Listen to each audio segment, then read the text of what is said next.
Hello everyone, আসসালামু আলাইকুম। কি অবস্থা তোমাদের? আশা করি তোমরা সকলেই ভালো আছো এবং সুস্থ আছো। আমি নোমান ভাইয়া আছি তোমাদের সাথে আইসিটি ওয়ান শট ব্যাচে। ওয়ান শট ব্যাচের ধারাবাহিকতায় আজ আমরা যে অধ্যায়টা নিয়ে আলোচনা করব সেই অধ্যায়টি হলো প্রোগ্রামিং ল্যাঙ্গুয়েজ। ঠিক আছে, মানে আইসিটির পঞ্চম অধ্যায়টি। তো এই অধ্যায়টি থেকে আমাদের মোটামুটি পরীক্ষার মধ্যে কিন্তু দুইটা সিকিউ আসতে পারে এবং খুব প্রবাবিলিটি থাকে দুইটা সিকিউ থাকার। হ্যাঁ, দুইটা সিকিউ আসে এখান থেকে। তো চলো আমরা একটু শুরু থেকে দেখি যে প্রোগ্রামিং ল্যাঙ্গুয়েজ থেকে সিকিউ টাইপটা কেমন হয়। তো এর আগে আমি তোমাদেরকে একটা কথা বলে দিই, সেটা হচ্ছে প্রোগ্রামিং ল্যাঙ্গুয়েজ থেকে কিন্তু কম্বাইন্ড সিকিউ হবে, মানে হচ্ছে থিওরি এবং প্রোগ্রামিং, মানে হচ্ছে অ্যালগরিদম, ফ্লো চার্ট এবং সি প্রোগ্রাম সবগুলো মিলিয়ে কিন্তু কোশ্চেন হয়। তো প্রবাবিলিটি হচ্ছে কি 30% কোশ্চেন হবে আমার থিওরি থেকে। 30% কোশ্চেন হবে থিওরি থেকে এবং 70% কোশ্চেন হবে কোথায় থেকে?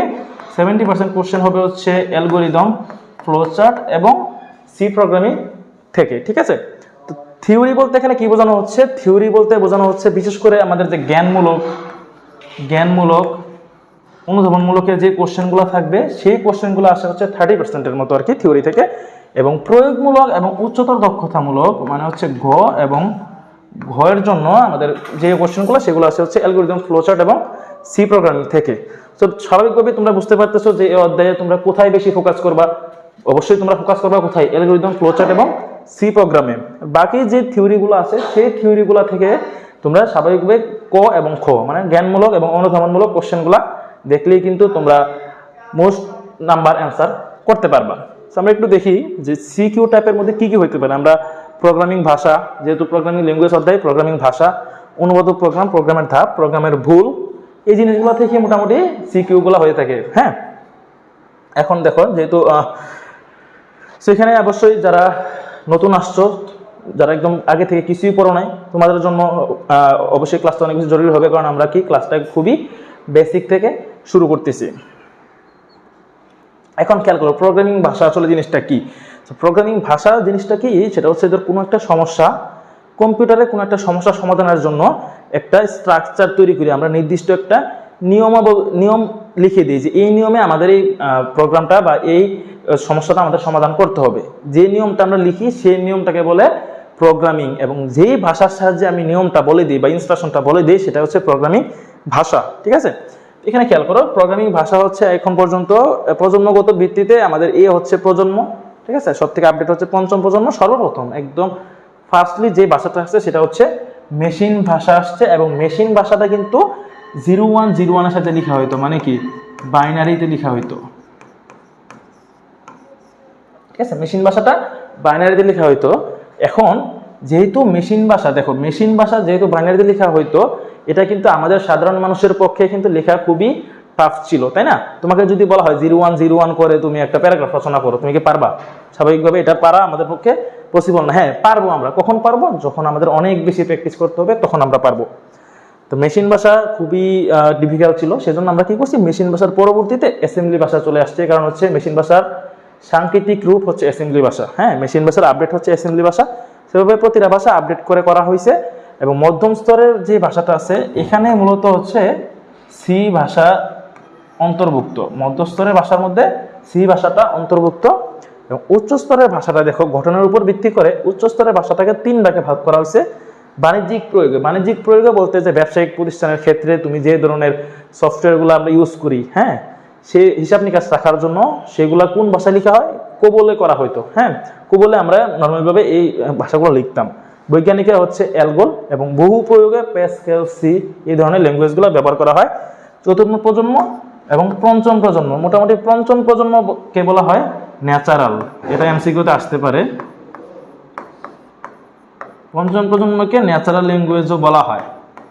মানে কি, যে বর্তমানে আমরা কি আছি? বর্তমানে আমরা হচ্ছে আর্টিফিশিয়ালের যুগে আছি, আর্টিফিশিয়াল ইন্টেলিজেন্স মানে কৃত্রিম বুদ্ধিমত্তা, এআই এর জগতে আছি। তার মানে হচ্ছে কি পঞ্চম প্রজন্ম হচ্ছে মোটামুটি এআই কে নিয়ে গঠন করা হয়েছে।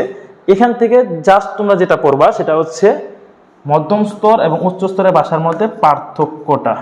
ঠিক আছে, এটা একটু দেখে রাখবা, পরীক্ষা আসার পসিবিলিটি আছে, কিন্তু আহামরি যে অনেক বেশি না। তবে এই অধ্যায় থেকে জাস্ট এটা একটু ইম্পর্টেন্ট, তাছাড়া কোনো কিছু আর আসে না। এখন আসলে অ্যাসেম্বলি ভাষাটা আসলে জিনিসটা কি, আমরা শুরুতেই কিন্তু বলেছিলাম যে মেশিন ভাষা আমাদের পক্ষে টাফ ছিল, সেজন্য মেশিন ভাষার পরবর্তীতে আমাদের একটা ভাষা নিয়ে আসা হয়েছে, সেটা হচ্ছে অ্যাসেম্বলি ভাষা। প্রথম কথা হচ্ছে কি, মেশিন ভাষার সাংকেতিক রূপকে কিন্তু অ্যাসেম্বলি ভাষা বলে। হ্যাঁ, মেশিন ভাষার সাংকেতিক রূপকে অ্যাসেম্বলি ভাষা বলে। সো এখান থেকে কি করি আমরা, সংকেত বলতে এখানে বোঝানো হইতেছে নেমোনিক। এই জিনিসটা অনেক বেশি ইম্পর্ট্যান্ট। মেশিন ভাষার সাংকেতিক রূপকে নেমোনিক, সাংকেতিক রূপকে কি বলে, অ্যাসেম্বলি ভাষা বলে। এবং সেই সংকেতটা কিসের সাহায্যে করা হয়, সেই সংকেতটা করা হয় হচ্ছে নেমোনিকের সাহায্যে। ধরো আমি তোমাকে বললাম যে তুমি যোগ করো, তো যোগের ইংলিশ কি, এডিশন, তাই না? তো আমরা লিখবো কি, ADD। এটা কিন্তু একটা সংকেত, মানে আমরা মেসেঞ্জারে যে শর্টকাটগুলো আমরা এখন ব্যবহার করি সেটা কিন্তু 1950 সালে অ্যাসেম্বলি ভাষায় শুরু হয়েছে, তাই না? যেমন এডিশনের জন্য আমরা অ্যাড লিখি, বিয়োগের জন্য আমরা কি লিখবো, বিয়োগের জন্য আমরা লিখবো হচ্ছে সাব, তাই না? ডিভিশনের জন্য আমরা লিখবো কি, DIV, ডিভিশনের জন্য। মাল্টিপ্লিকেশনের জন্য আমরা লিখবো কি, MUL, মাল্টিপ্লিকেশনের জন্য, তাই না? ক্লিয়ার, ধরো পরিষ্কার করার জন্য আমরা কি লিখি, ক্লিয়ার লিখি। তো এটা যদি আমরা শর্টকাটে লিখি তাহলে আমরা কি লিখবো, CLR। এগুলা কি, এগুলাকে বলা হচ্ছে নেমোনিক, তাই না? তো সেইভাবে কিন্তু বলা যায় যে নেমোনিকের সাহায্যে যেই ভাষাটা লেখা হয় তাকে কি বলে, অ্যাসেম্বলি ভাষা বলে। এখান থেকে ভেরি ভেরি ইম্পর্টেন্ট একটা কোশ্চেন, যে কোশ্চেনটা অনুধাবনমূলকের জন্য অনেক বেশি ইম্পর্টেন্ট, সেটা কি, কোশ্চেনটা হচ্ছে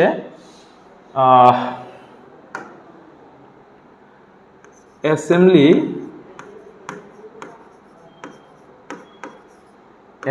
ল্যাঙ্গুয়েজের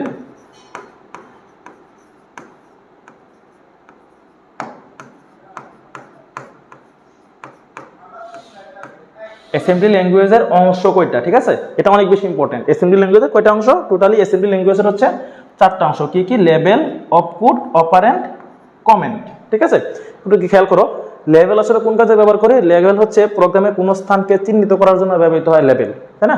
আমরা যেমন আমরা যখন স্টেপ লিখি, স্টেপ 1, স্টেপ 2, স্টেপ 3, স্টেপ 4, তাই না? এই স্টেপগুলোই হচ্ছে লেভেল। এটা তো অনেক স্টেপ তো পরে আসছে, এর আগে কি লেভেল আমরা ব্যবহার করতাম, কিভাবে লেভেল আমরা ব্যবহার করতাম হচ্ছে, ধরো এটা স্টেপের পরিবর্তে আমরা এ লিখলাম, তার মানে এর পরবর্তী লাইনটা কি হবে, B হবে, তারপরে হবে কি, AC। এগুলাকে লেভেল বলে, ঠিক আছে? এরপর যদি আমরা এখানে কিছু একটা লিখলাম সে এটা একটা লেভেল হইলো, AB এটা একটা লেভেল, AC এটা একটা লেভেল। তারপর ধরো আমি এখান থেকে এই লাইনে এই লেভেলে থাকা অবস্থায় যদি লিখি হচ্ছে জাম্প এর মানে কি বোঝায়, এর মানে বোঝায় হচ্ছে কি, এখান থেকে তুমি এখানে ফেরত আসো। তোমরা এক স্থান থেকে অন্য স্থানে যাওয়ার জন্য আমরা কি ব্যবহার করি, এক স্থান থেকে অন্য স্থানে যাওয়ার জন্য আমরা লেভেল ব্যবহার করি, ঠিক আছে? এরপর দেখো কি বলছে, অপকোড কি বলছে, নির্দেশের যে অংশ সুনির্দিষ্টভাবে সূচিত করা থাকে তাকে অপকোড বলে। হ্যাঁ, নির্দেশের যে অংশ সুনির্দিষ্টভাবে সূচিত করা থাকে, তার মানে তোমাকে কি করতে বলা হয়েছে, যোগ করতে বলা হয়েছে, তার মানে তুমি অ্যাড কথাটা লিখবা, তার মানে কি, এটাকে বলে হচ্ছে অপকোড। তার মানে নেমোনিকের সাহায্যে যা লেখা হয় তাকে অপকোড বলে। দেখো, অপকোড যার উপর কাজ করে তাকে অপারেন্ট বলে। হ্যাঁ, অপকোড যার উপর কাজ করে তাকে অপারেন্ট বলে, ঠিক আছে? তো যেমন আমি লিখলাম অ্যাড B, এর মানে কি বোঝায়, B কে যোগ করো। আমি যদি লিখি হচ্ছে সাব x, তাহলে সাব x মানে কি, x কে বিয়োগ করো। এই যে অ্যাড লেখাটা আছে, অ্যাড লেখাটা মূলত কার উপর কাজ করতেছে, B এর উপর কাজ করতেছে। তো অপকোড, এটা হচ্ছে অপকোড। তাহলে অপকোড লেখাটা কার উপর কাজ করে, B এর উপরে। তো B এখানে কি, B হচ্ছে একটা অপারেন্ট। অপকোড যার উপর কাজ করে তাকে অপারেন্ট বলে। ফাইনালি কি আছে, কমেন্ট। তো কমেন্ট প্রোগ্রামের নির্দিষ্ট কোনো অংশ না, ঠিক আছে? আমরা যদি এর পাশে ধরো ডাবল স্ল্যাশ দিয়ে এখানে আমি লিখে রাখলাম এডিশন, এটা হচ্ছে বোঝার সুবিধার্থে যে আমরা এই লাইনটা ইউজ করছি কেন, আমরা এই লাইনটা ইউজ করছি যোগ করার জন্য, তাই না? সো কমেন্ট, আমি যদি এই কথাটা এখানে লিখতাম তাও কোনো প্রবলেম ছিল না, যদি আমি না লিখি তাও কোনো প্রবলেম হবে না। সো কমেন্ট প্রোগ্রামের নির্দিষ্ট কোনো অংশ নয়। সো এই টপিকটা থেকে কিন্তু অ্যাসেম্বলি ভাষার কয়টা অংশ ও কি কি ব্যাখ্যা করো, তোমরা জাস্ট এটা একটু মুখস্থ করবা তাহলেই হবে। এবং এটা থেকে 2 মার্কের কোশ্চেন আসার পসিবিলিটি সব থেকে বেশি থাকে, এবং কোশ্চেন এইটাই আসবে, অ্যাসেম্বলি ভাষার কয়টা অংশ কি কি ব্যাখ্যা করো।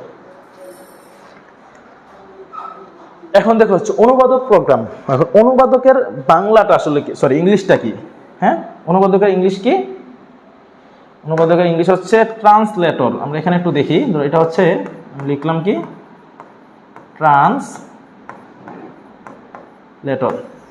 ট্রান্সলেটর। তো ট্রান্সলেটর কি করে, আমরা যে কোডগুলো এখন নর্মালি করি, যেমন সি প্রোগ্রামিং আমরা কি ইংলিশের সাহায্যে করি, তাই না, বিভিন্ন ভাষা তো সাহায্যে করি। এখন কম্পিউটার, আমাদের যে কম্পিউটার, সেটা কি সংখ্যা বোঝে, সেটা কিন্তু বাইনারি সংখ্যা বোঝে। তার মানে ইংলিশ থেকে যে বাইনারিতে কনভার্ট করবে কেউ না কেউ তো থাকে, সে হচ্ছে ট্রান্সলেটর। হ্যাঁ, এখানে এটা ধরো হচ্ছে আমাদের প্রোগ্রাম,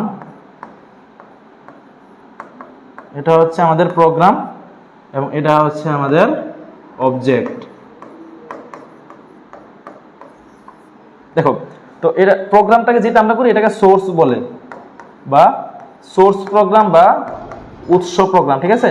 তো সংজ্ঞাটা কি বলবা, অনুবাদকের সংজ্ঞাটা কি বলবা, যে সোর্স প্রোগ্রাম বা উৎস প্রোগ্রামকে অবজেক্ট প্রোগ্রাম বা বস্তু প্রোগ্রামে রূপান্তর করে যে ডিভাইস তাকে কি বলে, অনুবাদক প্রোগ্রাম বলে। অনুবাদক প্রোগ্রাম হচ্ছে তিন ধরনের, কি কি, অ্যাসেম্বলার, ইন্টারপ্রেটার আর এটা হচ্ছে কম্পাইলার। তো এখানে খেয়াল করো, আমি একটু জাস্ট ওগুলো দিয়ে দিছি তোমাদের বোঝার সুবিধার্থে। অ্যাসেম্বলার কি করে দেখো, অ্যাসেম্বলি ভাষাকে বস্তু প্রোগ্রামে রূপান্তর করার জন্য যে ব্যবহার হয় তাকে, বা যে অনুবাদক প্রোগ্রাম ব্যবহার হয় তাকে কি বলে, অ্যাসেম্বলার বলে। হ্যাঁ, অ্যাসেম্বলি ভাষাকে বস্তু প্রোগ্রামে রূপান্তর করে যে অনুবাদক প্রোগ্রাম তাকে অ্যাসেম্বলার বলে। এবং ইন্টারপ্রেটার কি করে খেয়াল করো, ইন্টারপ্রেটার কি করে, উৎস প্রোগ্রাম বা সোর্স প্রোগ্রামকে বস্তু প্রোগ্রামে সে রূপান্তর করে না। উৎস ইন্টারপ্রেটার কি করে, সোর্স প্রোগ্রামকে সরাসরি আউটপুটে নিয়ে যায়। এখানে সে এরকম না যে সোর্স প্রোগ্রামটাকে বস্তু প্রোগ্রামে রূপান্তর করবে তারপরে সে রেজাল্ট দেখাবে, এরকম করে না। সোর্স প্রোগ্রামটাকে সে সরাসরি আউটপুটে নিয়ে যাবে, এখানে কোনো বস্তু প্রোগ্রামে রূপান্তর করার তার প্রয়োজন পড়ে না, সরাসরি অ্যান্সার। তো কম্পাইলার কি করে, কম্পাইলার সোর্স প্রোগ্রামটাকে বস্তু প্রোগ্রামে নিয়ে তার কাছে স্টোর করে, এবং স্টোর করে সম্পূর্ণ রেজাল্টটা একত্রে সে প্রদর্শন করে, ঠিক আছে। এবং ইন্টারপ্রেটার এবং কম্পাইলারের মধ্যে মেন পার্থক্যটা কোথায়, মেন পার্থক্যটা হচ্ছে কম্পাইলার কি করে, সম্পূর্ণ প্রোগ্রামটাকে একসাথে অনুবাদ করে। হ্যাঁ, সম্পূর্ণ প্রোগ্রামটাকে একসাথে অনুবাদ করে, আর ইন্টারপ্রেটার কি করে, এক লাইন করে অনুবাদ করে। এটা হচ্ছে তাদের মেন পার্থক্য। হ্যাঁ, তাহলে ইন্টারপ্রেটারের ক্ষেত্রে কি হবে, ইন্টারপ্রেটারের ক্ষেত্রে যেহেতু সে এক লাইন করে প্রদর্শন করে, যখনই ভুল পাবে ইন্টারপ্রেটার কি করবে, সেখানে স্টপ হয়ে যাবে, তারপর সে আর কোনো কাজ করবে না। হ্যাঁ, আর কম্পাইলার কি করে, সম্পূর্ণ প্রোগ্রামটা চেক করবে এবং সম্পূর্ণ প্রোগ্রামের যা যা ভুল আছে সবগুলো ভুল সে একত্রে প্রদর্শন করবে। অনুবাদক প্রোগ্রাম থেকে তোমরা যেটা শিখবা, অনুবাদক প্রোগ্রামের সংজ্ঞা, অ্যাসেম্বলারের সংজ্ঞা, আর বেশি কিছু পড়ার দরকার নাই। আরেকটা জিনিস পড়বা, সেটা কি, ইন্টারপ্রেটার এবং কম্পাইলারের মধ্যে পার্থক্য। এটা অনেক বেশি ইম্পর্টেন্ট, ইন্টারপ্রেটার এবং কম্পাইলারের মধ্যে পার্থক্য। এখন খেয়াল করো যে প্রোগ্রামের ধাপ, এগুলো হচ্ছে থিওরিটিক্যাল। এখানে হচ্ছে আমরা কি বলছিলাম যে 30% মধ্যেই কিন্তু এগুলো থাকে, যে প্রোগ্রামের ধাপ। এই যে একটা প্রোগ্রাম শুরু করার আগে আমাদের কি কি করি, আমরা যে প্ল্যানিংটা তৈরি করি, সেই প্ল্যানিংটাই মূলত হচ্ছে প্রোগ্রামের ধাপ। যেমন শুরুতে যেমন আমরা কি করি, সমস্যা নির্দিষ্টকরণ, কি সমস্যা তোমাকে দেওয়া হয়েছে এটাই যদি তুমি শিওর না হও তাহলে তুমি কিসের প্রোগ্রাম করবা, তাই না। তো আমাদেরকে অবশ্যই শুরুতে কি করতে হবে, সমস্যাটা ফিক্সড করতে হবে, বা তুমি ডিসাইড করতে হবে এই সমস্যা তোমাকে করতে দেওয়া হয়েছে।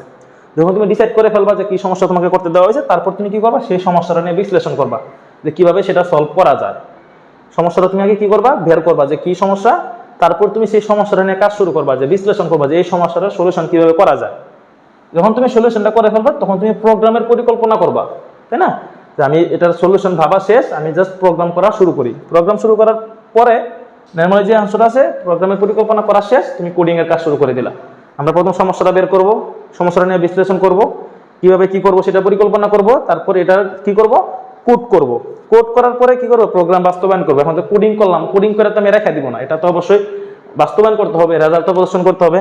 প্রোগ্রাম বাস্তবায়ন করলাম, যেহেতু প্রোগ্রাম বাস্তবায়ন শেষ, অবশ্যই তুমি সেটাকে কি করতে হবে, রক্ষণাবেক্ষণ করতে হবে এবং ডকুমেন্টেশন করতে হবে। ডকুমেন্টেশন বলতে কি বোঝায়, ডকুমেন্টেশন বোঝায় হচ্ছে যে এই যে আমরা যে ধাপগুলা পার করে আসছি, অনেক কাজগুলো করছি, অনেক কিছু আমরা স্টোর করে রাখছি, সবগুলা সেভ করে রাখা, যেন পরবর্তীতে তুমি ব্যবহার করতে পারো বা পরবর্তীতে তোমার ইউজ করা যায়, তাই না। সেজন্য লাস্টে তোমাকে কি করতে হবে, ডকুমেন্ট করতে হবে।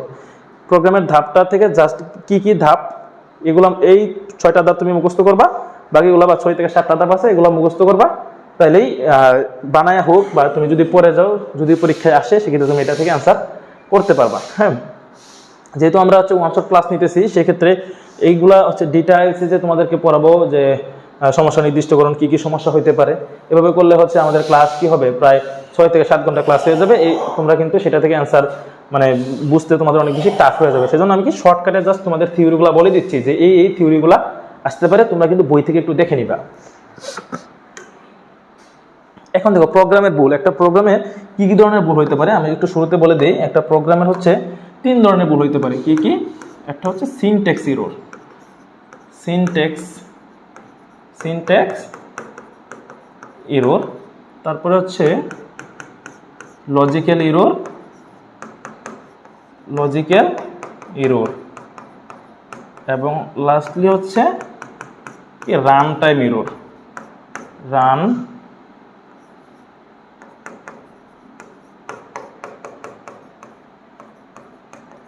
Time error. তো এখানে দেখো সিনট্যাক্স এরর বলতে আসলে কি বোঝায়? সিনট্যাক্স এরর বলতে এখানে বোঝানো হচ্ছে যে ব্যাকরণগত ভুল। ব্যাকরণগত ভুল বলতে বোঝানো হচ্ছে তুমি যদি প্রোগ্রামে কোনো বানান ভুল করো সেক্ষেত্রে সেটা সিনট্যাক্স এররের আন্ডারে যাবে। তারপরে যদি ধরো তুমি একটা লাইন শেষে তুমি সেমিকোলন দিলা না, যেখানে কমা দরকার তুমি কমা দিলা না, যেখানে ডট দেওয়া দরকার তুমি সেখানে ডট দিলা না, এই টাইপের যে ভুলগুলো আছে সেই ভুলগুলো হচ্ছে সিনট্যাক্স এররের মধ্যে যাবে। ঠিক আছে? তারপর লজিক্যাল এরর। তো লজিক্যাল এরর ধরো আমি তোমাকে বললাম তোমার এখানে এরকম লেখা দরকার যে এস ইকুয়াল এ প্লাস বি, তাই না? তো এ প্লাস বি এর যোগফল এস এর মধ্যে রাখবো, কিন্তু এটার পরিবর্তে তুমি লিখলা কি যে এস ইকুয়াল এ মাইনাস বি, লজিক দিতে ভুল করছো। তারপর স্বাভাবিকভাবে ধরো তোমার দরকার কি এ ইজ গ্রেটার দেন বি, এটার পরিবর্তে তুমি লিখলা এ ইজ লেস দেন বি। এই ধরনের যে ভুলগুলো আছে এই ভুলগুলোকে কি বলে? লজিক্যাল এরর বলে। ওকে, এরপর দেখো যে রান টাইম এরর। তো রান টাইম এরর জিনিসটা কি? যখন প্রোগ্রাম শেষ করে ফেললাম, প্রোগ্রাম শেষ করার পরে যে তোমার কাছে আমি ডাটা চাইবো, আমি তোমার কাছে চাইলাম যে তুমি আমাকে 2টা পূর্ণ সংখ্যা দাও, অবশ্যই কি করবা? তুমি 2টা আমাকে পূর্ণ সংখ্যা দিবা। কিন্তু না, তুমি আমাকে কি করলা? পূর্ণ সংখ্যা চাইছি, তুমি আমাকে দিলা 3.5, তুমি আমাকে দিলা হচ্ছে এবিসি। তা আমি তোমার কাছে চাইছি হচ্ছে পূর্ণ সংখ্যা, তুমি আমাকে দিচ্ছ বর্ণাংশ, কেউ আমাকে দিচ্ছে হচ্ছে ক্যারেক্টার বা অক্ষর। এই ধরনের যে ভুলগুলো হচ্ছে এই ভুলগুলো মূলত হচ্ছে রান টাইম এরর। ওকে ওকে, এই হচ্ছে আমাদের মেইন টার্গেট, যেটা নিয়ে আমরা বিস্তারিত আলোচনা করবো, সেটা হচ্ছে অ্যালগরিদম এবং ফ্লো চার্ট, তাই না? যে আমরা যে কি বলছিলাম যে কোনো একটা সমস্যা দেওয়া থাকবে, সেই সমস্যাটা তো আমরা ফিক্সড করবো যে কি ধরনের সমস্যা দেওয়া আছে, কারণ সমস্যা কি সেটা না জানলে তার সলিউশন বের হবে না, তাই না? তো সমস্যাটা সলভ যে আমরা করবো, অ্যালগরিদম যে সলভ করবো, অ্যালগরিদম জিনিসটা কি? যে কোনো একটা সমস্যাকে ধাপে ধাপে বর্ণনা করাকে অ্যালগরিদম বলে, স্টেপ বাই স্টেপ আমরা বর্ণনা করবো, সেটাকে অ্যালগরিদম বলে। প্রথম অ্যালগরিদমের ফার্স্ট রুলস, অ্যালগরিদমের প্রথম রুলস কি?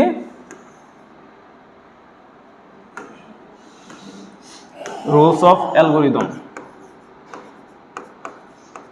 Rules of algorithm. তো অ্যালগরিদমের প্রথম রুলসটা কি? প্রথম রুলস হচ্ছে অ্যালগরিদম লেখার কোনো ফিক্সড নিয়ম নাই। এটা হচ্ছে অ্যালগরিদমের প্রথম রুলস। অ্যালগরিদম লেখার সুনির্দিষ্ট কোনো নিয়ম নাই। তুমি চাইলে ইংলিশ লিখতে পারো, তুমি চাইলে বাংলা লিখতে পারো, এখানে কোনো ভাষাগত কোনো ভুল নাই। স্টেপ বাই স্টেপ তুমি জাস্ট এক্সপ্লেন করলেই হবে, ঠিক আছে? কিন্তু ফ্লোচার্টে কি? ফ্লোচার্টের সংখ্যাটা কি? ফ্লোচার্ট কি? অ্যালগরিদমকে চিত্রের মাধ্যমে প্রকাশ করাকে বলা হচ্ছে ফ্লোচার্ট। এই চিত্রগুলো আমাদেরকে ইউজ করতে হবে। এখন দেখো এই যে ডিম্বাকৃতি যে চিত্রটা আছে, এই ডিম্বাকৃতির চিত্রটা আমরা কখন ব্যবহার করব? তো খেয়াল করো, এই ডিম্বাকৃতির চিত্রটা আমরা ব্যবহার করব যখন আমরা প্রোগ্রামের শুরুতে স্টার্ট কথাটা লিখব। তো স্টার্টের জন্য আমরা ডিম্বাকৃতি ইউজ করব, বা স্টপ, শুরু এবং শেষের জন্য আমাদেরকে এই ডিম্বাকৃতির এই চিত্রটা ব্যবহার করতে হবে। এখন এই সেম চিত্রটা আমরা স্টার্টের জন্য ব্যবহার করব, সেম চিত্রটা আমরা স্টপের জন্য ব্যবহার করব। এখন তুমি কিভাবে বুঝাবা যে এটা স্টার্টের জন্য ব্যবহার হইতেছে বা স্টপের জন্য ব্যবহার হচ্ছে? কিভাবে বুঝাবা? যখন তুমি স্টার্টের জন্য ব্যবহার করতেছো, ভিতরে তুমি স্টার্ট লিখে দিবা, START, ঠিক আছে? তো এখন বোঝা যাইতেছে এই চিত্রটা আমি স্টার্টের জন্য ব্যবহার করতেছি। বা তুমি স্টপের জন্য ব্যবহার করলে তখন তুমি বোঝাই দিবা যে ভিতরে স্টপ লিখে, যে এটা স্টপের জন্য ব্যবহার করা হচ্ছে। এরপরে দেখো সামান্তরিক আছে বাঁকা যে ঘরটা, এটা ব্যবহার করা হয় কিসের জন্য? এটা ব্যবহার করা হয় ইনপুট এবং আউটপুটের জন্য, ইনপুট এবং আউটপুটের জন্য। তো ইনপুট বলতে আসলে কি বোঝায়? ইনপুট বলতে বোঝায় কি? যে আমার কাছ থেকে কম্পিউটার যে মানটা নিবে সেই মানটা হচ্ছে ইনপুট, এবং কম্পিউটার আমাদেরকে যেই মানটা প্রদর্শন করবে সেটা হচ্ছে আউটপুট। এখন এই সেম ঘরটা কি হবে? ইনপুটের জন্য এবং আউটপুটের জন্য। যখন তুমি ইউজারের কাছ থেকে মান নিতেছো তখন তুমি এখানে কি লিখবা? এখানে লিখবা হচ্ছে রিড লিখো বা ইনপুট লিখো, তোমার যেটা খুশি সেটা লিখো, প্রবলেম নাই। রিড এ বি, এর মানে কি বোঝাচ্ছে? এর মানে বোঝাচ্ছে এ এবং বি এর মান ইউজারের কাছ থেকে গ্রহণ করো। তারপরে বা আমি যখন প্রদর্শনের জন্য লিখবো বা আউটপুটের জন্য লিখবো তখন আমি কি লিখবো, প্রিন্ট এ বি। সেম ঘরে যখন প্রয়োজন পড়বে, যখন ইনপুটের প্রয়োজন পড়বে তখন আমরা ইনপুটের জন্য ব্যবহার করব, যখন আউটপুটের প্রয়োজন পড়বে তখন আমরা আউটপুটের জন্য ব্যবহার করব। তারপরে যে ঘরটা আসবে সেটা হচ্ছে আয়তক্ষেত্র। তো আয়তক্ষেত্র ব্যবহার করা হয় কিসের জন্য, আয়তক্ষেত্র ব্যবহার করা হয় মেইন প্রসেসের জন্য। মেইন প্রসেস, প্রক্রিয়াকরণ। তো মেইন প্রসেস বলতে কি বোঝানো হচ্ছে, ধরো আমি তোমাকে বললাম কি দুইটা সংখ্যার যোগফল তৈরি করো। তো দুইটা সংখ্যার যোগফল যখন আমরা তৈরি করব সেক্ষেত্রে মেইন প্রসেসটা কি, দুইটা সংখ্যা যোগ করা, মানে a প্লাস বি। তো এই a প্লাস বি অংশটুকু কোথায় যাবে, তো a প্লাস বি অংশটুকু যাবে হচ্ছে আয়তক্ষেত্রের মধ্যে। ঠিক আছে, যোগফল গুণফল বিয়োগফল যাই করি না কেন আমরা, প্রক্রিয়াকরণ অংশটা আয়তক্ষেত্রের মধ্যে যাবে। এখন তো এই ডায়মন্ড শেপের যেটা আছে এটা আমরা ইউজ করি কখন, এটা আমরা ইউজ করবো হচ্ছে কন্ডিশনের জন্য, যখন আমরা শর্ত ব্যবহার করব, কোনো একটা শর্ত নিয়ে কাজ করব তখন আমরা এটা ব্যবহার করব। শর্তের জন্য আমাদের ডায়মন্ড শেপ হবে এবং ফাইনালি এরকম কি হবে, একটা সার্কেল হবে। এবং এই সার্কেলটা আমরা ব্যবহার করব কিসের জন্য, কানেক্টরের জন্য। কানেক্টরের বাংলা কি, কানেক্টরের বাংলা হচ্ছে সংযোগ। কোনো কিছু সংযোগ করার জন্য আমরা কানেক্টর ব্যবহার করব। তো আমাদের সামনে যখন আমরা অ্যালগরিদম ফ্লোচার্ট নিয়ে আলোচনা করব তোমাদেরকে এই সেম চিত্রগুলা মনে রাখতে হবে। এখান থেকে আরেকটা কোশ্চেন, ধরো এখানে তো আমরা এটা ইনপুটের জন্য ব্যবহার করতেছি না, এখন আমি তোমাকে মান বলে দিলাম, যদি মান বলে দেওয়া না থাকে সেক্ষেত্রে ঘরটা আমার কি হবে, সামান্তরিক হবে। এটা একটু মাথায় রাখবা, যদি মান বলে দেওয়া না থাকে, ইনপুটের মান যদি বলে দেওয়া না থাকে সেক্ষেত্রে সামান্তরিক হবে। আর যদি ইনপুটের মান বলে দেওয়া থাকে সেক্ষেত্রে কিন্তু সেটা আয়তক্ষেত্রের মধ্যে যাবে। জাস্ট এতটুকুই চেঞ্জ। যদি মান দেওয়া থাকে সেক্ষেত্রে আয়তক্ষেত্রে যাবে, যদি মান দেওয়া না থাকে সেক্ষেত্রে সামান্তরিকে যাবে। আমরা যখন নেক্সট প্র্যাকটিস করবো তখন এটা ইজিলি বুঝবা।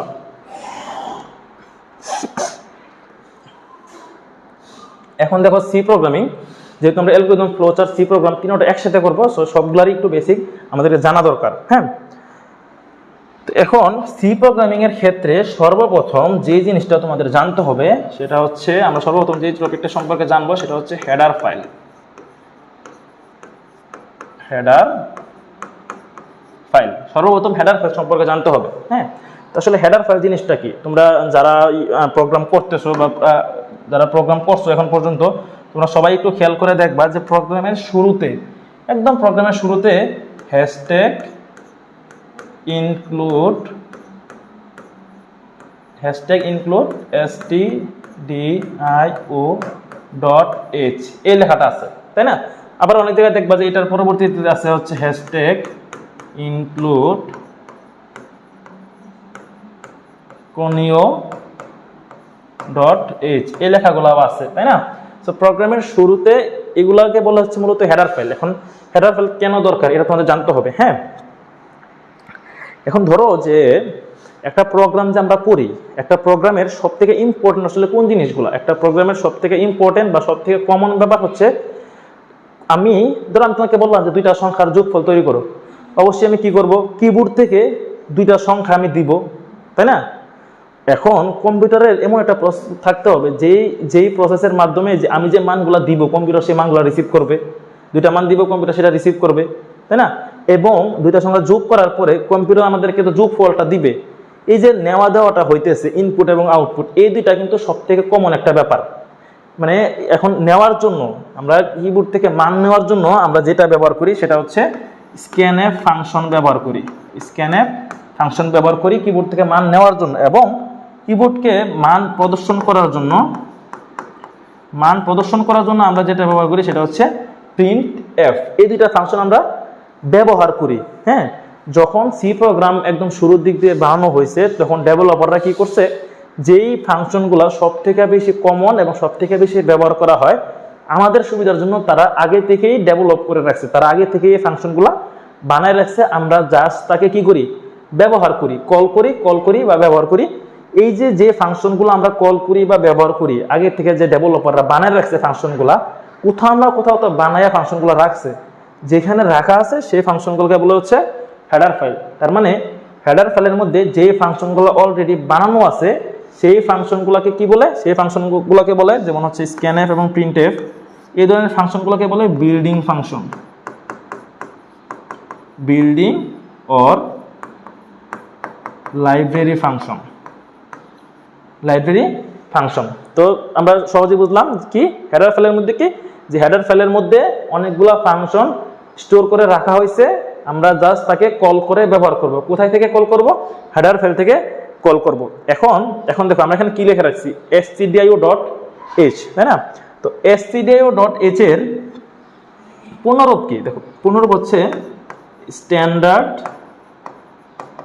Standard input output. এটা একটা হেডার ফাইল এবং .h মানে বোঝাইতেছে এখানে হেডার, এক্সটেনশন বোঝাইতেছে। এটা পুনরূপ হচ্ছে স্ট্যান্ডার্ড ইনপুট আউটপুট, এবং এই হেডার ফাইলের মধ্যে প্রিন্টএফ ফাংশনটা রাখা হয়েছে, স্ক্যানএফ ফাংশনটা রাখা হয়েছে, এরকম অনেক ফাংশন রাখা হয়েছে। আমাদের ইন্টার লেভেলে জাস্ট দুইটা ফাংশনই দরকার আপাতত তোমাদের বোঝার সুবিধার্থে। তারপর দেখো conio.h আছে। conioর ফুল ফর্ম কি? conioর ফুল ফর্ম হচ্ছে কনসোল ইনপুট আউটপুট।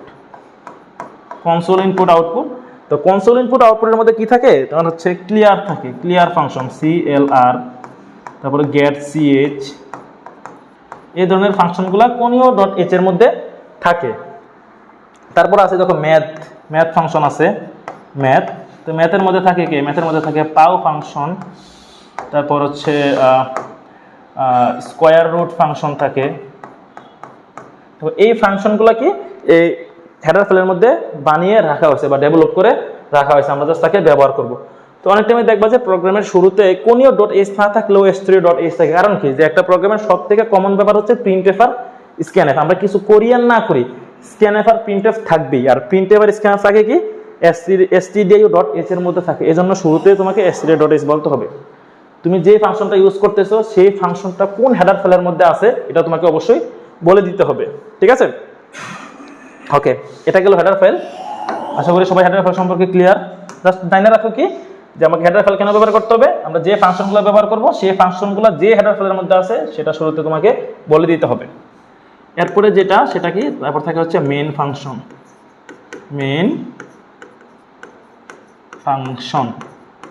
তো এটা মুখস্থ রাখবা, যেটা হচ্ছে একটা প্রোগ্রামে কিছু থাক বা না থাক, কি থাকবে? মেইন ফাংশন থাকবে, ঠিক আছে? আর মেইন ফাংশন লেখার সিস্টেমটা কি? মেইন ফাংশন লেখার সিস্টেমটা হচ্ছে আমরা কি লিখবো? আমরা লিখবো মেইন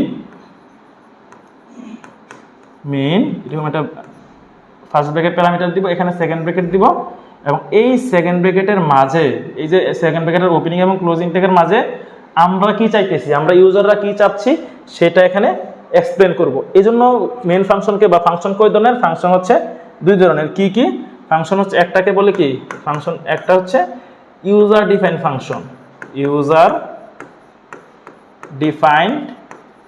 ফাংশন। মানে কি? যে ইউজার ডিফাইন্ড ফাংশন কি, যেখানে যে ফাংশনে আমরা কি চাইতেছি সেটা এক্সপ্লেন করব। তার মানে মেইন ফাংশনে কি, মেইন ফাংশনে আমরা কি চাইতেছি সেটা এক্সপ্লেন করি। এই জন্য মেইন ফাংশনকে কি বলে? ইউজার ডিফাইন্ড ফাংশন বলে। তারপরে আছে কি আরেকটা আছে হচ্ছে ইউজার লাইব্রেরি ফাংশন বা বিল্ডিং ফাংশন, আমরা বলছিলাম না, এটা লাইব্রেরি অর বিল্ড। তার লাইব্রেরি আর বিল্ডিং ফাংশন কোনগুলো? যে ফাংশনগুলো অলরেডি হেডার ফাইলে ডেভেলপ করা আছে, আমরা জাস্ট তাকে কল করে ব্যবহার করব, সেই ফাংশনগুলোকে লাইব্রেরি ফাংশন বা বিল্ডিং ফাংশন বলে। তো মেইন ফাংশন লেখার পরে 3 নম্বরে যেটা আমরা দেখব সেটা হচ্ছে কি ভেরিয়েবল এন্ড ডাটা টাইপ। এটা অনেক বেশি ইম্পর্টেন্ট এই স্টেপটা। তো এখানে প্রোগ্রামের শুরুতে, প্রোগ্রামের শুরুতে আমাদেরকে প্রোগ্রামের শুরুতে চিন্তা করে নিতে হবে যে আমরা যেটা প্রোগ্রাম করতেছি সেই প্রোগ্রামে টোটাল কয়টা ভেরিয়েবল বা কয়টা চলক ব্যবহার করব এবং কি ধরনের ডাটা নিয়ে আমরা কাজ করব। ধরো আমি তোমাকে বললাম কি দুইটা সংখ্যার যোগফল তৈরি করো, সেক্ষেত্রে তোমার কি দরকার? দুইটা সংখ্যা দরকার, এবং যে দুইটা সংখ্যা আমি যোগফল যে করব সেই দুইটা সংখ্যার যোগফল তো আসবে, এবং এই যে যোগফলটা আসলো সেই যোগফলটা কোনো না কোনো ভেরিয়েবলের মধ্যে তো রাখতে হবে, তাই না? তাহলে আমার টোটাল ভেরিয়েবল কয়টা ইউজ হবে? দুইটা সংখ্যার জন্য দুইটা এবং যোগফলের জন্য একটা, টোটাল ইউজ হইতেছে কয়টা? 3টা। তো এখানে আমরা জাস্ট এই পাশে একটু দেখাই। ওকে, এখন দেখো যে আমরা যদি বলি যে ইন্ট ভেরিয়েবল, ডাটা টাইপ সম্পর্কে আমি একটু বলে দিই। ইন্ট ইন্ট কথাটা আমরা কেন ব্যবহার করি বা ফ্লোট কথাটা আমরা কেন ব্যবহার করি, এখানে অনেকেই জানো যে এগুলা ফ্লোট কেন ব্যবহার করি, আর হচ্ছে ক্যারেক্টারের জন্য CHAR। তো ইন্ট আমরা ব্যবহার করি কেন, ইন্ট কথাটা আমরা ব্যবহার করি হচ্ছে পূর্ণ সংখ্যার জন্য। যদি আমার পূর্ণ সংখ্যা ইউজ করার প্রয়োজন পড়ে সেক্ষেত্রে আমি ব্যবহার করব ইন্ট। ফ্লোট ইউজ করব কেন, বর্ণাংশ নিয়ে কাজ করার জন্য হচ্ছে ফ্লোট ব্যবহার করব। এবং ক্যারেক্টার কখন ইউজ করব, ক্যারেক্টার ইউজ করব অক্ষরের জন্য। অক্ষরের জন্য আমরা ক্যারেক্টার ব্যবহার করব। এখন তো ইন্টের একটা জিনিস আমাদের জানতে হবে কি, ইন্টের ফরম্যাট স্পেসিফায়ার, এই জিনিসটা মুখস্থ করবা। ইন্টের ফরম্যাট স্পেসিফায়ার কি, %d, ফ্লোটের জন্য %f এবং ক্যারেক্টারের জন্য %c। এই জিনিসগুলো একটু মুখস্থ রাখবা যে ইন্ট কেন ব্যবহার করি, পূর্ণ সংখ্যার জন্য, এবং ইন্টের ফরম্যাট স্পেসিফায়ার কি, %d, ফ্লোটের জন্য %f, ক্যারেক্টারের জন্য %c। ঠিক আছে, ধরো আমি লিখলাম কি, আমি লিখলাম হচ্ছে ইন্ট a b। এর মানে কি বোঝাইতেছে, এর মানে বোঝাচ্ছে a আর b হচ্ছে দুইটা চলক, এবং যেই চলকের মধ্যে কি ধরনের মান আসতে পারবে, পূর্ণ সংখ্যা আসতে পারবে। আবার ধরো আমি লিখলাম ফ্লোট x, তার মানে কি x হচ্ছে একটা চলক, যে চলকের মধ্যে ভগ্নাংশ ছাড়া অন্য কোনো মান আসতে পারবে না বা পারবে। ঠিক আছে, যদি ধরো x এর মান তুমি দিলা 5, সেক্ষেত্রে সে কি ভগ্নাংশ আকারে মান দেখাবে, সে পূর্ণ সংখ্যা আকারে মানটা দেখাবে না। তারপর আমি লিখলাম ধরো ক্যারেক্টার c, তার মানে c হচ্ছে একটা চলক, যে চলকের মধ্যে শুধুমাত্র অক্ষর আসতে পারবে, বাকি আর কোনো কিছু আসতে পারবে না। এ হচ্ছে ভেরিয়েবল এবং ডাটা টাইপ ডিক্লারেশন। আমাকে অবশ্যই শুরুতে তোমাকে একটা আইডিয়া করে নিতে হবে যে আমার যে ডাটাটা আমি ব্যবহার করব সেই ডাটাটা কি ধরনের ডাটা হবে। পূর্ণ সংখ্যা হলে আমরা ইন্ট বলবো, বর্ণাংশ হলে ফ্লোট বলবো, ক্যারেক্টার হলে সি বলবো বা CHARটা বলবো।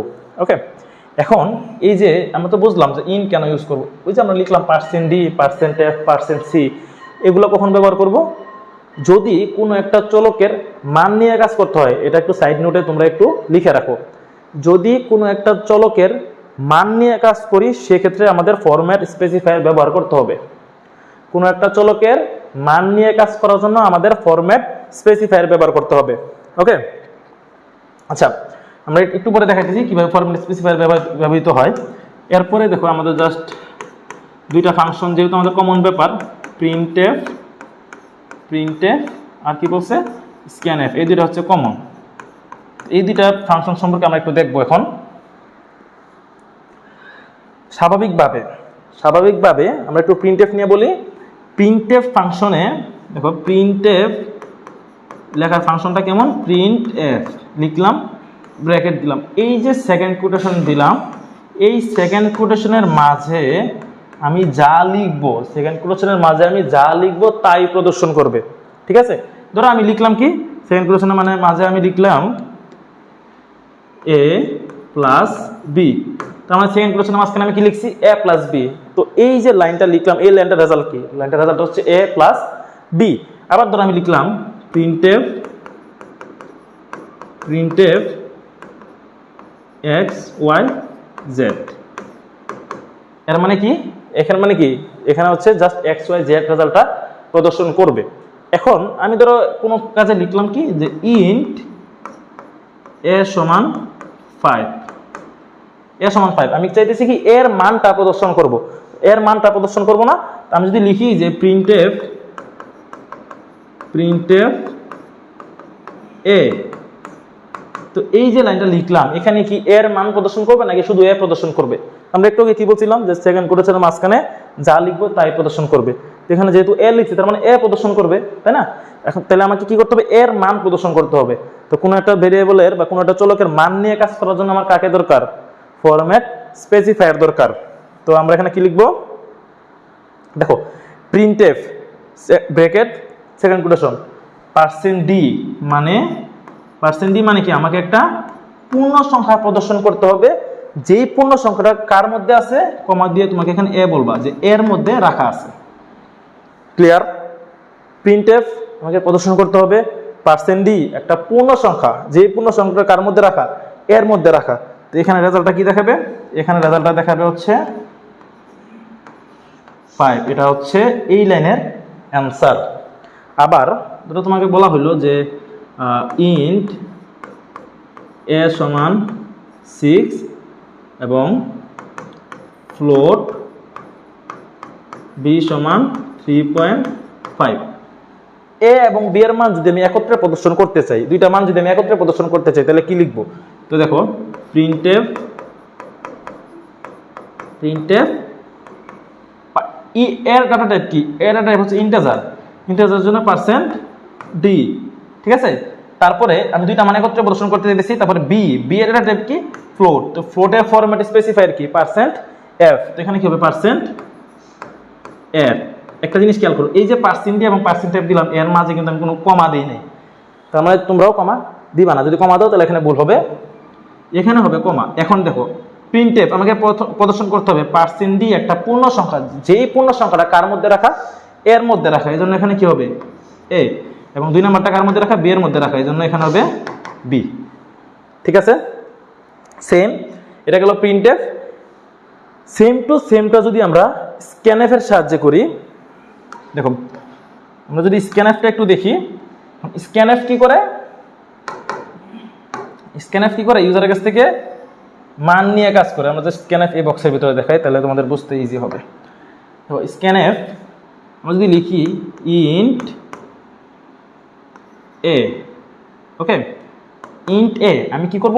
এর মানটা ইউজারের কাছ থেকে নিব। দেখো এর যে আমি ডাটা টাইপটা ডিক্লেয়ার করছি, এটা কি? ইন্টিজার না?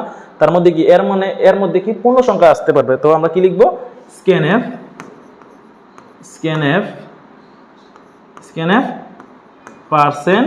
%d। তার মানে কি? স্ক্যানএফ আমাকে ইউজারের কাছ থেকে মান নিতে হবে %d একটা পূর্ণ সংখ্যা, যেই পূর্ণ সংখ্যাটা আমি কার মধ্যে রাখবো? এর মধ্যে রাখবো। এই জন্য আমি কি লিখবো এখানে? Address of A. প্রিন্টএফ আর স্ক্যানএফ এর মধ্যে পার্থক্য হচ্ছে শুধুমাত্র এই অ্যাড্রেস অফ।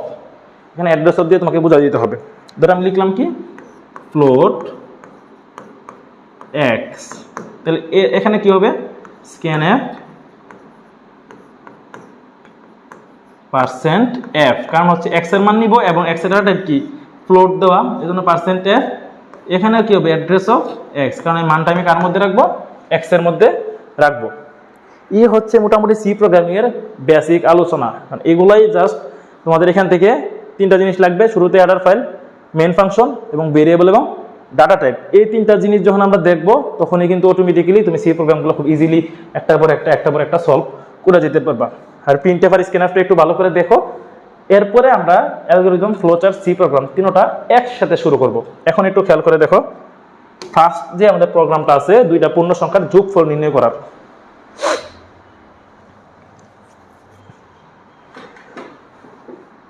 তো দেখো যে দুইটা পূর্ণ সংখ্যার যোগফল নির্ণয় করার অ্যালগরিদমটা আমরা আগে দেখাই। যদি আমরা আগে অ্যালগরিদমটা দেখি, অ্যালগরিদমের সংখ্যাটা কি বলছিলাম? অ্যালগরিদমের সংখ্যা বলছিলাম কি? যে কোনো একটা সমস্যাকে আমরা ধাপে ধাপে বা স্টেপ বাই স্টেপ আমরা এক্সপ্লেন করব। তো স্টেপ 1, সর্বপ্রথম আমরা একটা প্রোগ্রাম কি করব? শুরু করব। তো আমরা কি লিখবো? স্টার্ট। কারণ প্রোগ্রাম শুরু করা ছাড়া তো তুমি কাজ করতে পারবে না। স্টেপ 1 আমরা স্টার্ট করলাম। শুরু করার পরে যেহেতু আমরা কি বলছি? দুইটা পূর্ণ সংখ্যার যোগফল তৈরি করতেছি। তো সবথেকে ইম্পর্টেন্ট কি? সবথেকে ইম্পর্টেন্ট হচ্ছে দুইটা সংখ্যা। স্টেপ 2 তে আমরা কি করব? স্টেপ 2 তে আমি দুইটা সংখ্যা নিব। এখন দুইটা সংখ্যা তোমার কাছে কি আছে? বা এখানে কি কোথাও দুইটা সংখ্যা দেওয়া আছে? দেওয়া নেই। তার মানে দুইটা সংখ্যা আমি কার কাছ থেকে নিব? ইউজারের কাছ থেকে নিব। এখানে লিখবো কি? রিড লিখতে পারো, বা অনেকে ইনপুট লিখতে পছন্দ করো, তো ইনপুটও লিখতে পারো। দুইটার যে কোনো একটা তুমি লিখো, রিড ইনপুট। আমি দুইটা ভেরিয়েবল নিলাম, এ এবং বি। তার মানে 2 নাম্বার স্টেপ কমপ্লিট, মানে তোমার কাছে এ এবং বি এর মান অলরেডি নেওয়া হয়ে গেছে। স্টেপ 3 তে আমরা কি করব?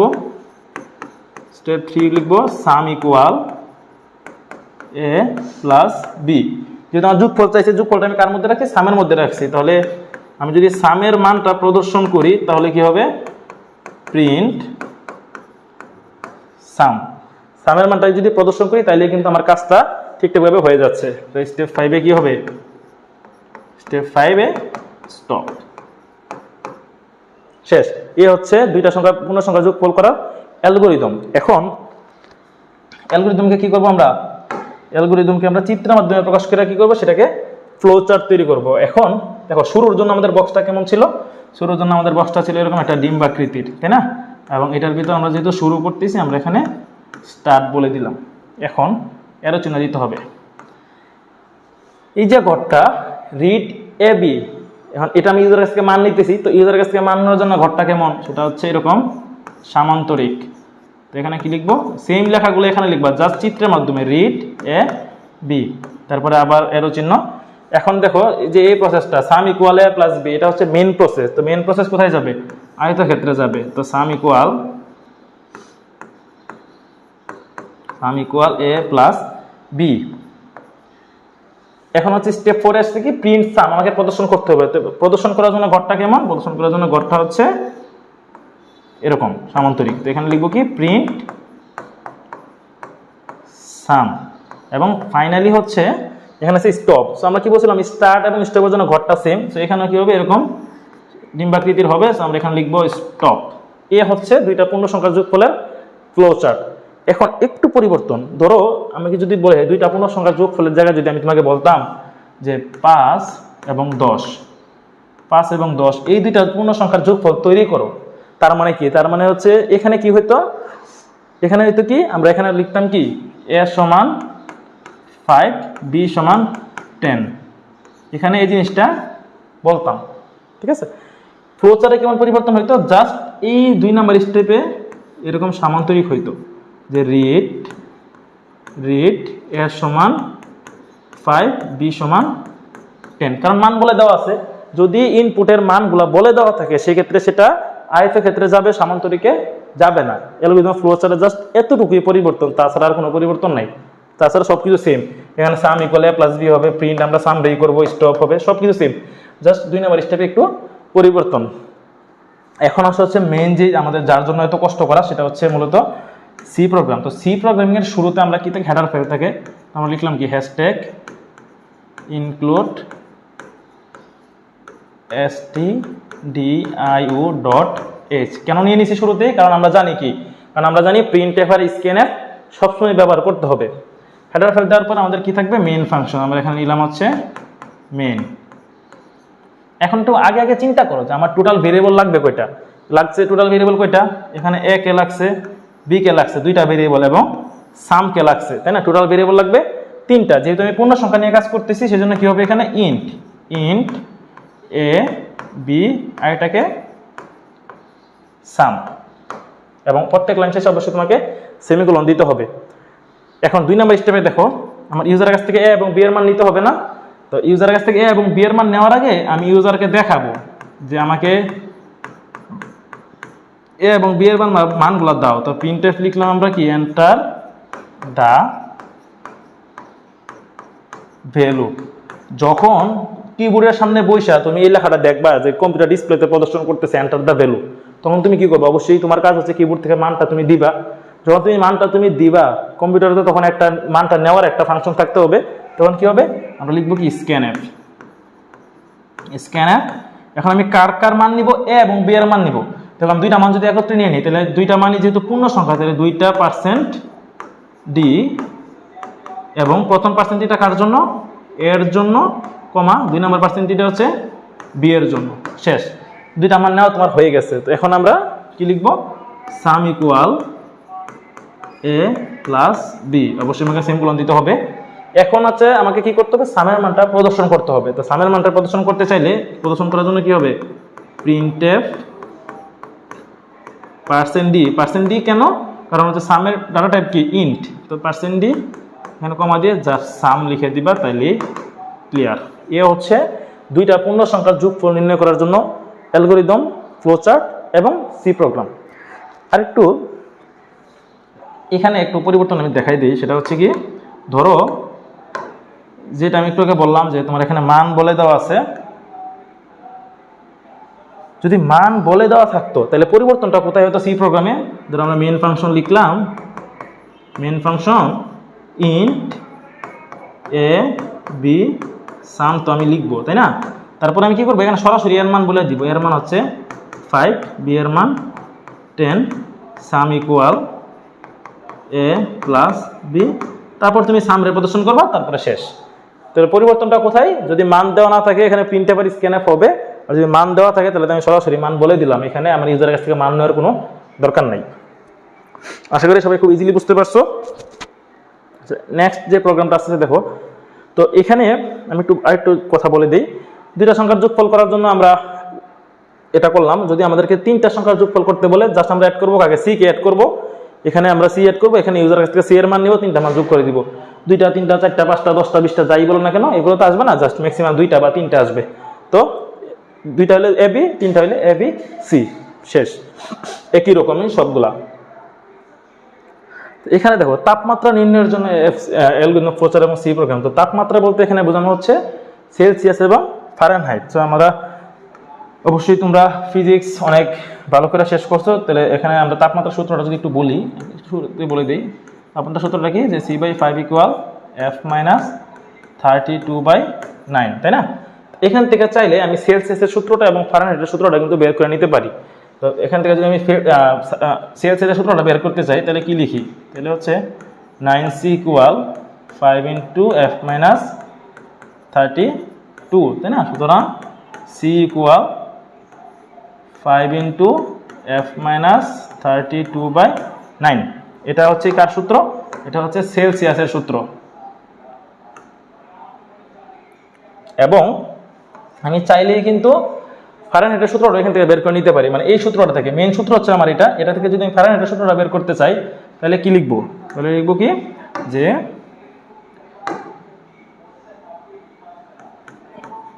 5 × F-32 = 9C, বা F-32 = 9C/5। সুতরাং F সমান 9C/5 + 32। এটা কিন্তু আমার ফারেনহাইটের সূত্র। তো চাইলে তোমরা এখান থেকে কি সেলসিয়াসের এই সূত্রটা মুখস্থ করতে পারো, ফারেনহাইটের এই সূত্রটা মুখস্থ করতে পারো। যদি তোমরা মুখস্থ না করতে চাও তাহলে এই সূত্রটা থেকে, তাপমাত্রা স্কেলের এই সূত্রটা থেকে কিন্তু আমি সি এর সূত্র এবং ফারেনহাইটের সূত্রটা আমি চাইলেই বের করে নিতে পারি। ঠিক আছে? ধরো আমি এখন একটা প্রোগ্রাম করতেছি, সেই প্রোগ্রামটা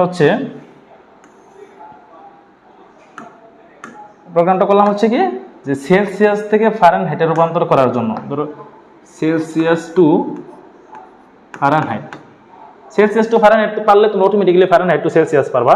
তো এখানে আমরা দেখো, যদি আমরা শুরু থেকে করি, আমরা সেলসিয়াস থেকে ফারেনহাইট করবো, তার মানে কিবোর্ড থেকে যে মানটা দিবে সে অবশ্যই সেলসিয়াস দিবে, এবং কম্পিউটার তোমাকে যে মানটা দিবে সে কি ফারেনহাইট দিবে। তাহলে আমরা কি লিখবো, স্টার্ট। তো অবশ্যই এখানে কি হবে, এখানে একটা মান নিব, রিড সি, জাস্ট সূত্রটা বসাই দিবা। তাহলে F = কি হবে, 9C/5 + 32, তাই না? তাহলে এবং প্রিন্ট করব কাকে, প্রিন্ট করব আমরা F কে, এবং ফাইনালি স্টপ। ওকে, এই চিত্রটা, এটা হচ্ছে অ্যালগরিদম, এবং এটাকে যখন আমরা ফ্লো চার্টে দিব, জাস্ট কি হবে, এখানে এরকম হবে, স্টার্ট, তারপরে যেহেতু আমি এখানে ইনপুট নিতেছি রিড সি, অবশ্যই কি হবে, এটা এরকম সামান্তরিক হবে যেহেতু মান বলে দেওয়া নাই। তারপরে এখানে কি করবো, আমরা সূত্র বসাই দিব। তাহলে F = 9C/5 + 32। তারপর আমাকে কি করতে হবে, F এর মান প্রদর্শন করে দিব। তাহলে এখানে কি হবে, সামান্তরিক হবে প্রিন্ট F, এবং এখানে স্টপ, শেষ। এটা গেল অ্যালগরিদম এবং ফ্লোচার্ট। যদি আমরা এখানে সি প্রোগ্রাম করি, আচ্ছা এখানে সি প্রোগ্রামটাতে একটু তোমাকে চিন্তা করতে হবে। চিন্তাটা কেমন, ধরুন শুরুতে নিলাম #include stdio.h, এটা তো কমন মেইন ফাংশন আমরা নিলাম। এখন একটা জিনিস ভাবো মনে মনে, যে সেলসিয়াস তো অবশ্যই ভগ্নাংশ হইতে পারে। ভগ্নাংশটাকে যদি আমি ফারেনহাইটে কনভার্ট করি, ফারেনহাইটে অবশ্যই ভগ্নাংশ হইতে পারে। তো এখানে আমরা কি লিখবো, এখানে ইন্টিজার নিব নাকি ফ্লোট নিব, তাই না? তো মোস্ট প্রবাবলি কি, মোস্ট প্রবাবলি হচ্ছে সেলসিয়াস এবং ফারেনহাইট ভগ্নাংশ হতে পারে। যেহেতু ভগ্নাংশ হতে পারে, কোনো কনফিউশন বাদ দিয়ে আমরা ফ্লোট ডিক্লেয়ার করে দিব। তাহলে এখানে কি লিখবো, ফ্লোট সি এফ। তো এখন ইউজারের কাছ থেকে আমি কার মান নিব, ইউজারের কাছ থেকে আমি সেলসিয়াসের মান নিব, তাই না? এখানে কি লিখবো, প্রিন্টএফ। এই লাইনটাও কিন্তু অপশনাল, লিখলেও হবে না লিখলেও হবে। এন্টার সি এর মানটা দাও। এখন স্ক্যানএফ এখন যদি দেখো সি এর মানটা যে নিব, সি এর মান ডাটা টাইপ কি ফ্লোট, তাহলে ফ্লোটের জন্য কি হবে পার্সেন্ট এফ, তাহলে এখানে হবে পার্সেন্ট এফ, এবং এই মানটা কার মধ্যে রাখবো, সি এর মধ্যে রাখবো, এই যে এখানে অ্যাড্রেস অফ সি। ঠিক আছে, এখন আমরা কি করব, এফ লিখবো। তো এফ ইকুয়াল, একটা জিনিস খেয়াল করো, যদি আমরা এখানে 9c/5 এরকম করে লিখি তাহলে কিন্তু ভুল হবে, কারণ কিবোর্ডে এরকম করে লেখার কোনো অপশন নাই। আমাদের কি লিখতে হবে, আমাদের লিখতে হবে 9, এবং গুণের জন্য গুণ তুমি স্বাভাবিকভাবে রেখে দিলেই হবে না, এখানে তোমাকে কি দিতে হবে, স্টার দিতে হবে, 9c/5 এরকম করে দিতে হবে, 9c/5 প্লাস 32। এখন এফ এর মানটা আমাকে প্রদর্শন করতে হবে। যদি আমি এফ এর মানটা প্রদর্শন করতে চাই আমাকে কি করতে হবে, প্রিন্ট এফ পার্সেন্ট এফ, কারণ হচ্ছে এফ এর ডাটা ফ্লোট, পার্সেন্ট এফ আমরা জাস্ট এফ কে প্রদর্শন করে দিব, তাইলেই হলো। এখন তোমরা অনেকেই ভাবতে পারো যে স্যার ভাইয়া প্রিন্ট এফ এর যে আমরা এফ এর মানটা প্রদর্শন করলাম, এফ এর মান তো পূর্ণ সংখ্যা আসতে পারতো। ধরো স্বাভাবিকভাবে এফ এর মান ম্যাথ করার ক্ষেত্রে এফ এর মান ধরো আসলে হচ্ছে 10, কিন্তু আমরা তো ডিক্লেয়ার করছি হচ্ছে ভগ্নাংশ, সেই ক্ষেত্রে কি হবে, তো এটা এমসিকিউর জন্য আসতে পারে যে যদি তুমি কোনো একটা ভেরিয়েবলের ডাটা টাইপ ভগ্নাংশ ডিক্লেয়ার করো, তারপরও যদি এর মান পূর্ণ সংখ্যা আসে তো কি হবে, দশমিকের পরে মানে 10-এর পরে সে অটোমেটিক বাই ডিফল্ট 6টা জিরো দেখাবে। ডিফল্ট হিসাবে সে কয়টা জিরো দেখাবে, 6টা জিরো দেখাবে যদি তার মানটা পূর্ণ সংখ্যা আসে। আর ভগ্নাংশ আসলে তো আসলোই, এটা নিয়ে তার কোনো কথা নাই। যদি পূর্ণ সংখ্যা আসে সে ডিফল্ট হিসাবে কয়টা জিরো দেখাবে, 6টা জিরো দেখাবে। এখন ধরো তুমি কাস্টমাইজ করতে চাইতেছো যে আমি চাইতেছি না 6টা জিরো দেখাক, আমি চাইতেছি 2টা জিরো দেখাবে, তখন আমরা কি লিখবো, এই যে প্রিন্টএফটা লিখলাম না, এখানে জাস্ট কি লিখবো, সেকেন্ড কোটেশন 0.2f লিখলাম, 0.2f, এই জায়গায় পার্সেন্ট এফ এর জায়গায় 0.2f লিখলাম। এর মানে কি, সে দশমিকের পর 2টা জিরো দেখাবে। ধরো তুমি লিখলা কি 0.3f, তার মানে সে দশমিকের পর কয়টা জিরো দেখাবে, 3টা জিরো দেখাবে। তুমি লিখলা কি 0.0f, এর মানে সে দশমিকের পরে কোনো জিরোই দেখাবে না। ঠিক আছে, এটা দেখো আমি করে দিচ্ছি কি সেলসিয়াস থেকে ফারেনহাইট।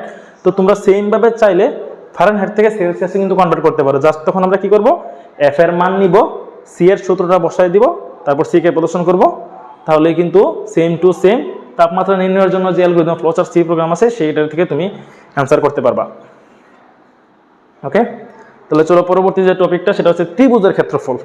তো ত্রিভুজের ক্ষেত্রফল, এই তোমাদের যাদের বই মাহবুবুর রহমান স্যারের বই আছে তাদের বইয়ে দেখবা যে সুন্দর একটা চার্ট দেওয়া আছে সূত্রের, তো তোমরা ওই সূত্রগুলো পড়লেই কিন্তু খুব ইজিলি ক্ষেত্রফল নির্ণয়ের জন্য যে প্রোগ্রামগুলো আছে এগুলাতে আটকাইতে পারবে না তোমাদের কেউ। তো ত্রিভুজের ক্ষেত্রফল সূত্রটা আমি একটু লিখে দিই। সূত্রটা কি, যে হাফ ইন্টু ভূমি ইন্টু উচ্চতা। এখন একটু ভাবো যে ত্রিভুজের ক্ষেত্রফল বের করতে হইলে আমার কার কার মান দরকার, আমার তো ভূমি এবং উচ্চতার মান দরকার।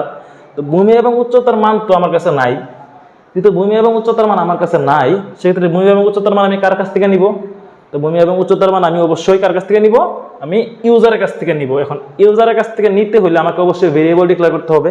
তো আমি একটু বলে দেই, ভূমির ইংলিশ হচ্ছে কি বেস, এবং উচ্চতার ইংলিশ হচ্ছে কি হাইট। ভূমির ইংলিশ হচ্ছে বেস এবং উচ্চতা ইংলিশ হচ্ছে হাইট। তো দেখো এটা যদি আমরা একটু সরাসরি আমরা ফ্লো চার্ট করি, এবং ফ্লো চার্ট দেখে দেখে তোমরা অ্যালগরিদম প্র্যাকটিস করবা। স্টার্ট করলাম, এবং পরীক্ষার মধ্যে কিন্তু এরকম না যে তুমি algorithm, flow chart, C program একসাথে করো। তোমার আসতে পারে যে ত্রিভুজের ক্ষেত্রফল নির্ণয় করা শুধুমাত্র সি প্রোগ্রাম করো, ত্রিভুজের ক্ষেত্রফল নির্ণয় করার শুধুমাত্র ফ্লো চার্ট করো, ত্রিভুজের ক্ষেত্রফল নির্ণয় করার অ্যালগরিদম করো। যে কোনো একটা বা দুইটা আসতে পারে, একসাথে তিনটা কখনই আসবে না। তো তোমরা আলাদা আলাদা তোমাদের প্র্যাকটিস করা দরকার। তো আমরা স্টার্ট করলাম, শুরু করার পরে আমার কি দরকার, আমার অবশ্যই দুইটা মান দরকার। কার কার মান দরকার, ভূমি এবং উচ্চতার মান দরকার। আমরা কি করব, এখান থেকে ভূমি এবং উচ্চতার মান নিব। যেহেতু মান বলে দেওয়া নাই, সামান্তরিক হবে রিড বি এইচ। যেহেতু ভূমি এবং উচ্চতার মান মানে 2 নাম্বার স্টেপ কমপ্লিট, মানে কি যে আমি ভূমি এবং উচ্চতার মান নেওয়া হয়ে গেছে, তাই না? যেহেতু ভূমি এবং উচ্চতার মান নেওয়া হয়ে গেছে, তো তারপর আমি কি করব, তারপর আমি ক্ষেত্রফল বের করার সূত্রটা বলে দিব। এখন ক্ষেত্রফলের ইংলিশ কি, ক্ষেত্রফলের ইংলিশ হচ্ছে এরিয়া বোঝায়, এরিয়া, তাই না? তো আমি সূত্রটা জাস্ট বসাই দিব। তো এখানে এরিয়া সমান সূত্রটা কি হাফ গুণন, দেখো আমরা কি এই সূত্রটা বসাবো না, আমরা ভেরিয়েবল বি ইউজ করছি বেসের জন্য, বি গুণন এইচ, জাস্ট প্রদর্শন করে দিব প্রিন্ট এরিয়া এবং হচ্ছে কি স্টপ, শেষ। যদি এটার সি প্রোগ্রামটা আমরা একটু দেখি, তো সি প্রোগ্রামের ক্ষেত্রে আমরা মেন ফাংশন থেকে লিখি, মেন ফাংশন। এখন একটু জিনিস খেয়াল করো, তো আমাদের শুরুতেই তো অবশ্যই কি করতে হবে, যে আমাদের ভেরিয়েবলের মধ্যে একটা টাইপ ডিক্লারেশন করতে হবে, কি ধরনের ডাটা আমরা ব্যবহার করব। তো যেহেতু জ্যামিতিক ক্যালকুলেশন ভূমি এবং উচ্চতা, তো 100% ভগ্নাংশ হইতে পারে, তাই না?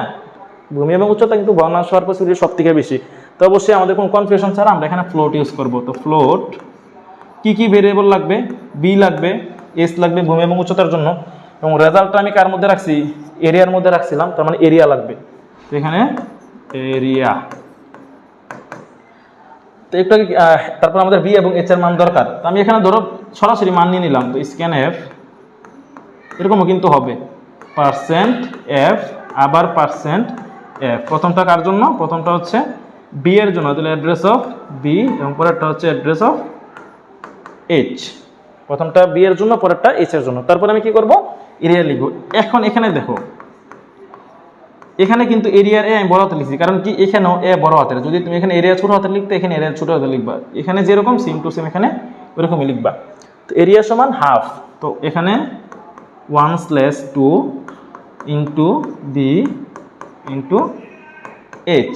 এখন আমরা কি করব, এরিয়ার মানটা প্রদর্শন করব। তাহলে এরিয়ার মান প্রদর্শন করার জন্য কি হবে, প্রিন্টএফ পার্সেন্ট এফ, জাস্ট এরিয়ার মানটা প্রদর্শন করে দিব, তাইলে শেষ হয়ে গেল। ঠিক আছে? তো এখানে ধরো ভূমির মান এবং উচ্চতার মান যদি বলে দেওয়া থাকতো, তাহলে আমি তোমাকে বললাম যে বি সমান 17.5, এইচ সমান 13.9, তাহলে কিরকম হয়তো সি প্রোগ্রামটা, তাইলে জাস্ট পরিবর্তনটা কি, যে ফ্লোট, উপরে তো সবকিছু সেম থাকবে, বি এইচ এরিয়া নিলাম, জাস্ট বি সমান 17.58 হবে, এইচ সমান 13.98 হবে, তারপর এরিয়ার সূত্রটা বসাবা, এরপর প্রদর্শন করে দিবা, তাইলেই হবে। তো জাস্ট পরিবর্তন কিন্তু এখানেই, আমি দুইটাই তোমাকে দেখাই দিতেছি, মান দেওয়া না থাকলে এরকম, যদি মান দেওয়া থাকে তাহলে এরকম। বৃত্তের ক্ষেত্রফল নির্ণয়। বৃত্তের ক্ষেত্রফল নির্ণয় কি, বৃত্তের ক্ষেত্রফল নির্ণয় করার সূত্র হচ্ছে পাই আর স্কয়ার, তাই না? তো পাই আর স্কয়ার, এখানে আগে চিন্তা করো যে কার কার মান তোমার লাগবে, পায়ের মান লাগবে এবং আর এর মান লাগবে। তো পায়ের মান কি ইউজার কাছ থেকে নিতে হবে না, পায়ের মান তো ইউজার কাছে নিতে হবে, কিন্তু কাহিনী আছে, ধরো ইউজার কাছ থেকে নিলাম, তো পায়ের মান যদি সে ভুল দেয়, তাহলে কিন্তু তোমার ম্যাথের আনসার ভুল চলে আসবে। তো পায়ের মান কি করবো, আমরা ইউজার কাছ থেকে নিব না, আমরা কার মান নিব, আমরা হচ্ছে আর এর মান নিব, তাই না? কারণ হচ্ছে আর হচ্ছে বৃত্তের, এটা ধরো যদি আমরা বৃত্ত চিন্তা করি, এটা হচ্ছে বৃত্ত, এটা যদি আমার কেন্দ্র হয়, তাহলে এটা হচ্ছে কি আর, তো আর এর মানটা কে দিবে, আর এর মানটা হচ্ছে ইউজার দিবে, তাহলে আর এর মানটা আমরা কার কাছ থেকে নিব, ইউজারের কাছ থেকে নিব। ঠিক আছে? তো পায়ের মানটা তো নিব না, তো আমরা যদি এটা অ্যালগরিদম করি, আমরা তোমরা নিজে নিজে ফ্লো চার্ট করবা। তো স্টার্ট রিড আর, কারণ আমরা আর এর মানটা ইউজারের কাছ থেকে নিব, পায়ের মানটা নিব না। ঠিক আছে? আমরা এটা হচ্ছে 1 নাম্বার, এটা আমরা দিলাম 2 নাম্বার, এবং 3 নাম্বার আমরা কি বলবো, এখানে আমরা বলবো কি পাই, এবং পায়ের মানটা আমি বলে দিব। এবং পাই বলতে এরকম পাই কিন্তু কোনো বাটন আমাদের কিবোর্ডে নাই, তো আমরা কি করবো, পিআই নামক একটা ভেরিয়েবল ইউজ করলাম, এবং পায়ের মানে আমি বলে দিলাম 3.1416। এই স্টেপ কমপ্লিট, যেহেতু 4-এ যাওয়ার পর আমি কি করব, জাস্ট এরিয়া বসাই ফেলবো, এবং এরিয়া সমান পাই আর স্কোয়ারের পরিবর্তে আমরা জাস্ট 2টা আর গুণ করে দিব, আর স্কোয়ার যেই কথা 2টা আর গুণ তো একই কথা। এখানে আসার পর প্রিন্ট করব কাকে, প্রিন্ট এরিয়া, এবং 6-এ যাওয়ার পরে স্টপ। ঠিক আছে? আচ্ছা, যদি এটার আমরা সি প্রোগ্রামটা দেখি, তো সি প্রোগ্রামে পরিবর্তন কি কোথাও কোনো হবে, কোথাও কোনো পরিবর্তন হবে না। তো কি হবে, এখানে মেইন ফাংশন, এখানে কি হবে, ফ্লোট, এখানে আমাদের ভেরিয়েবল ইউজ করতে হবে হচ্ছে আর, পাই, এরিয়ার জন্য আমরা এ ইউজ করলাম। আচ্ছা, আর এর মানটা আমার ইউজারের কাছ থেকে নিতে হবে, তো স্ক্যান এফ পার্সেন্ট এফ, তারপর কি হবে এখানে আর অ্যাড্রেস অফ আর। পায়ের মানটা যেহেতু আমি এখানে বলে দিব, তাহলে পাই সমান 3.1416। এখন জাস্ট এরিয়া দেখুন, এ আমি ইউজ করছি, এখানে এ ইউজ করলাম, তাহলে পাই গুণন আর গুণন আর। তো এখানে প্রদর্শন করবো কাকে, এ কে, তাহলে প্রিন্ট এফ পার্সেন্ট এফ, এখানে হবে জাস্ট এ কে প্রদর্শন করে দিবে, এনাফ। ঠিক আছে, আশা করি সবাই ক্লিয়ারলি বুঝতে পারছো।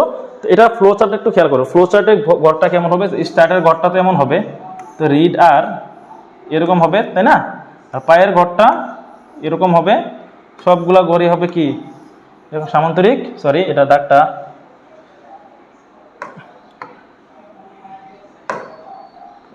এরকম হবে, এবং এখানে প্রিন্ট এরিয়া ঘরটা এরকম বাঁকা হবে, এবং স্টেপ এরকম হবে। এই ঘরটা কিন্তু বাঁকা না, ঠিক আছে,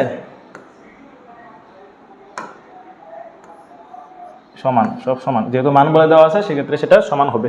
তো এই হচ্ছে অ্যালগরিদম ফ্লো চার্ট এবং সি প্রোগ্রাম বৃত্তের ক্ষেত্রফল নির্ণয়ের জন্য।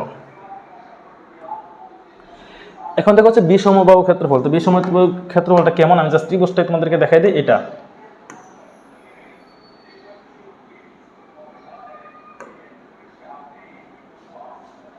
ওকে, এই জিনিসটা, তো এখানে এই যে ক্ষেত্রফলটা আছে, এটার এই ত্রিভুজের ক্ষেত্রফলের ক্ষেত্রে এটা ধরো হচ্ছে এই মানটা হচ্ছে এর মান, এটা হচ্ছে বি, এবং এটা হচ্ছে কি সি। তো এই ক্ষেত্রফল নির্ণয়ের সি প্রোগ্রামটা কেমন হবে, বা এই ক্ষেত্রফল নির্ণয়ের সূত্রটা কি, সূত্রটা হচ্ছে কি root over S into S minus A S minus B আর হচ্ছে এস মাইনাস সি, এটা হচ্ছে সূত্র। তাহলে এ বি সি এর মান তো আমরা ইউজার কাছ থেকে নিব, যেহেতু ক্ষেত্রফল 3 বাহুর দৈর্ঘ্য, ক্ষেত্রফল আমরা ইউজার কাছ থেকে নিব, কিন্তু এসটা মূলত কি, এসটা হচ্ছে কি অর্ধপরিসীমা। তাহলে অর্ধপরিসীমা বের করার সূত্র কি, A plus B plus C by 2। যদি আমরা অর্ধপরিসীমা আগে থেকে বের না করি, সেক্ষেত্রে কি আমাদের সূত্রটা বের করা হবে? যদি অর্ধপরিসীমা আমরা আগে থেকে বের না করি, সেক্ষেত্রে কিন্তু আমাদের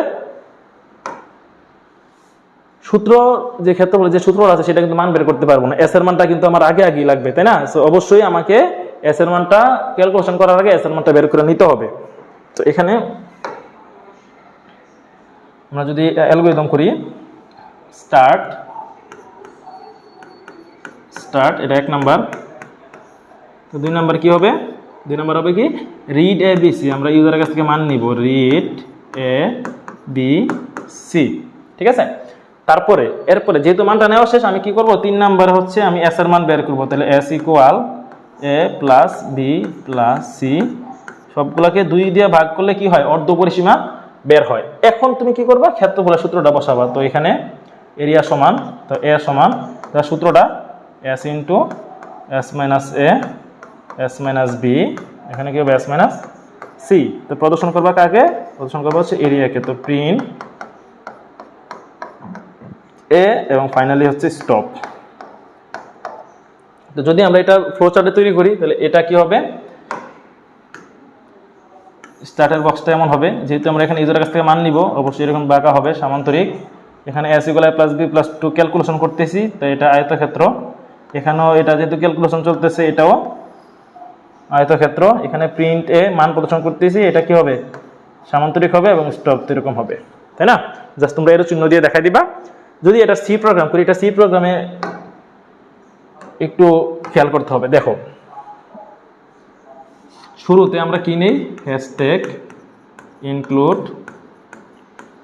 stdiu.h। কারণ কি, কারণ হচ্ছে আমাদের প্রিন্ট এফ আর স্ক্যানের প্রয়োজন পড়বে।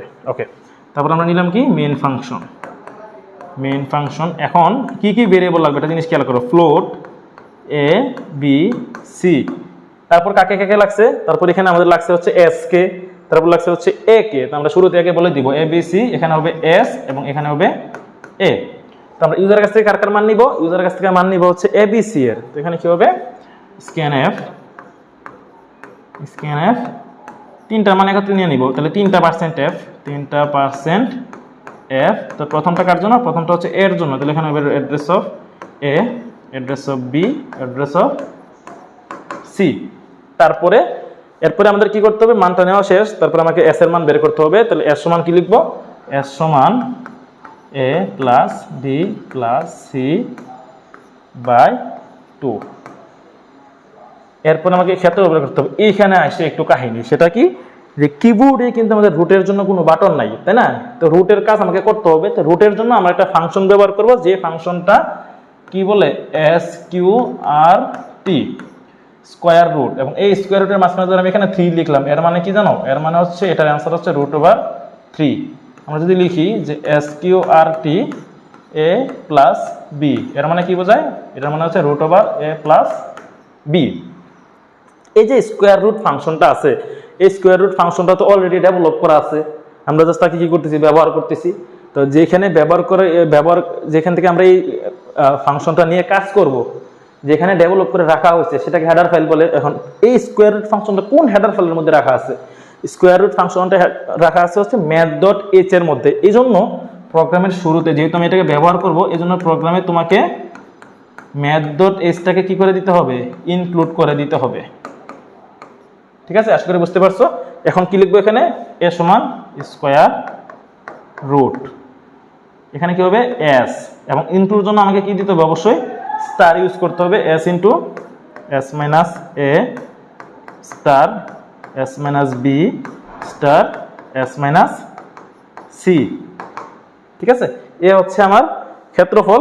এখন আমাকে প্রদর্শন করতে হবে কার মান, ক্ষেত্রফলের মান। তো প্রিন্টএফ %f কমা দিয়ে এখানে কি হবে এ, শেষ। আশা করি সবাই খুব ক্লিয়ারলি বুঝতে পারছো যে হেডার ফাইলের কেন আমাদের উপর লিখতে হবে বা কখন আমরা হেডার ফাইল লিখবো। ঠিক আছে, ওকে। তো চলো আমরা পরবর্তী যে সমস্যা, সেই সমস্যাটা দেখি। এখানে দেখো কি বলছে, যে দুইটি সংখ্যার মধ্যে বড় সংখ্যা নির্ণয় করার অ্যালগরিদম এবং ফ্লোচার্ট। তো দুইটা সংখ্যার মধ্যে বড় সংখ্যা নির্ণয় করতে হবে। এই ক্ষেত্রে হচ্ছে কি, আমাদের যে প্রিভিয়াসলি যে টপিকগুলো পড়ে আসছি, ক্ষেত্রফল নির্ণয়, তারপর হচ্ছে যোগ বিয়োগ, এই তাপমাত্রা নির্ণয়, এগুলোর মধ্যে কিন্তু না, এটা একটু ডিফারেন্ট। কেমন হবে যদি আমরা একটু দেখি, অ্যালগরিদমটা যদি একটু ভালো করে দেখি, একটু দেখো।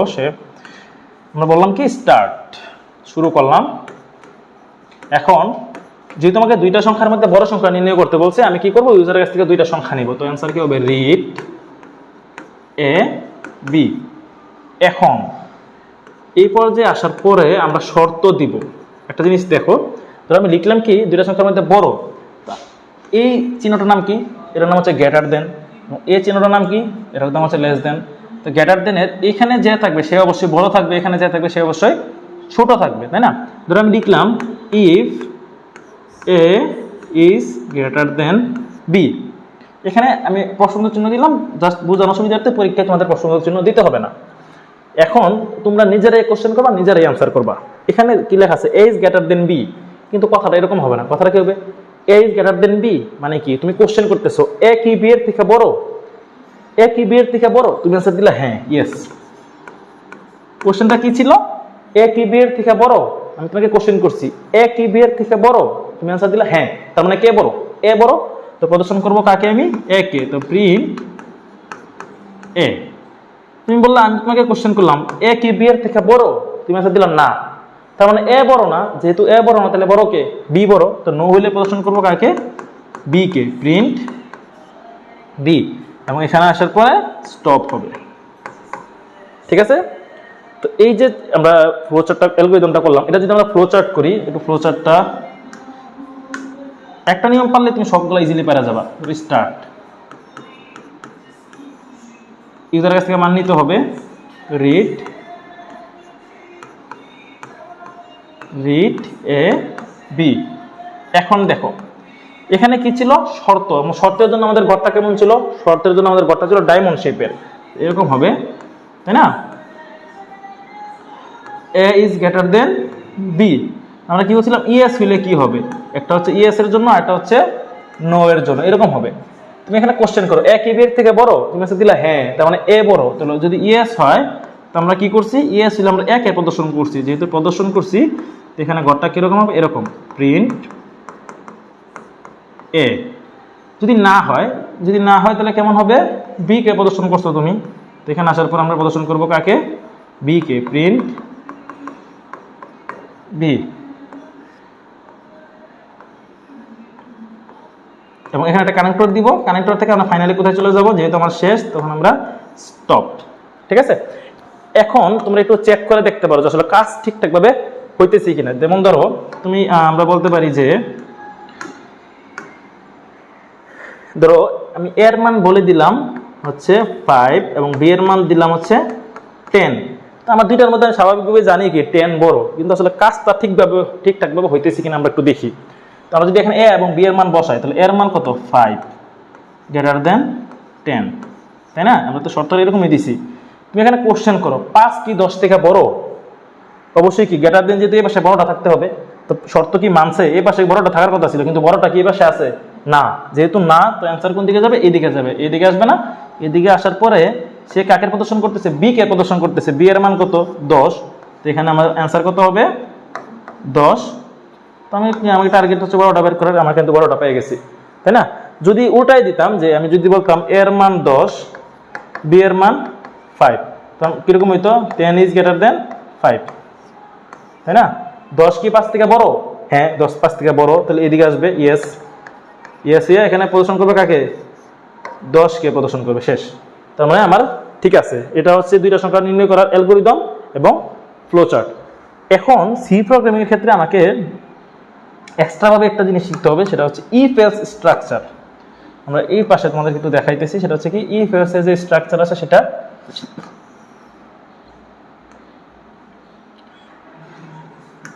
শর্তজনিত যে প্রবলেমগুলো আছে সেই প্রবলেমগুলোর জন্য আমাকে অবশ্যই এই স্ট্রাকচারটা দেখতে হবে।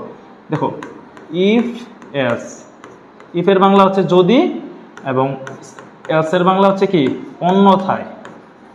অন্যথায়, যদি এবং অন্যথায়।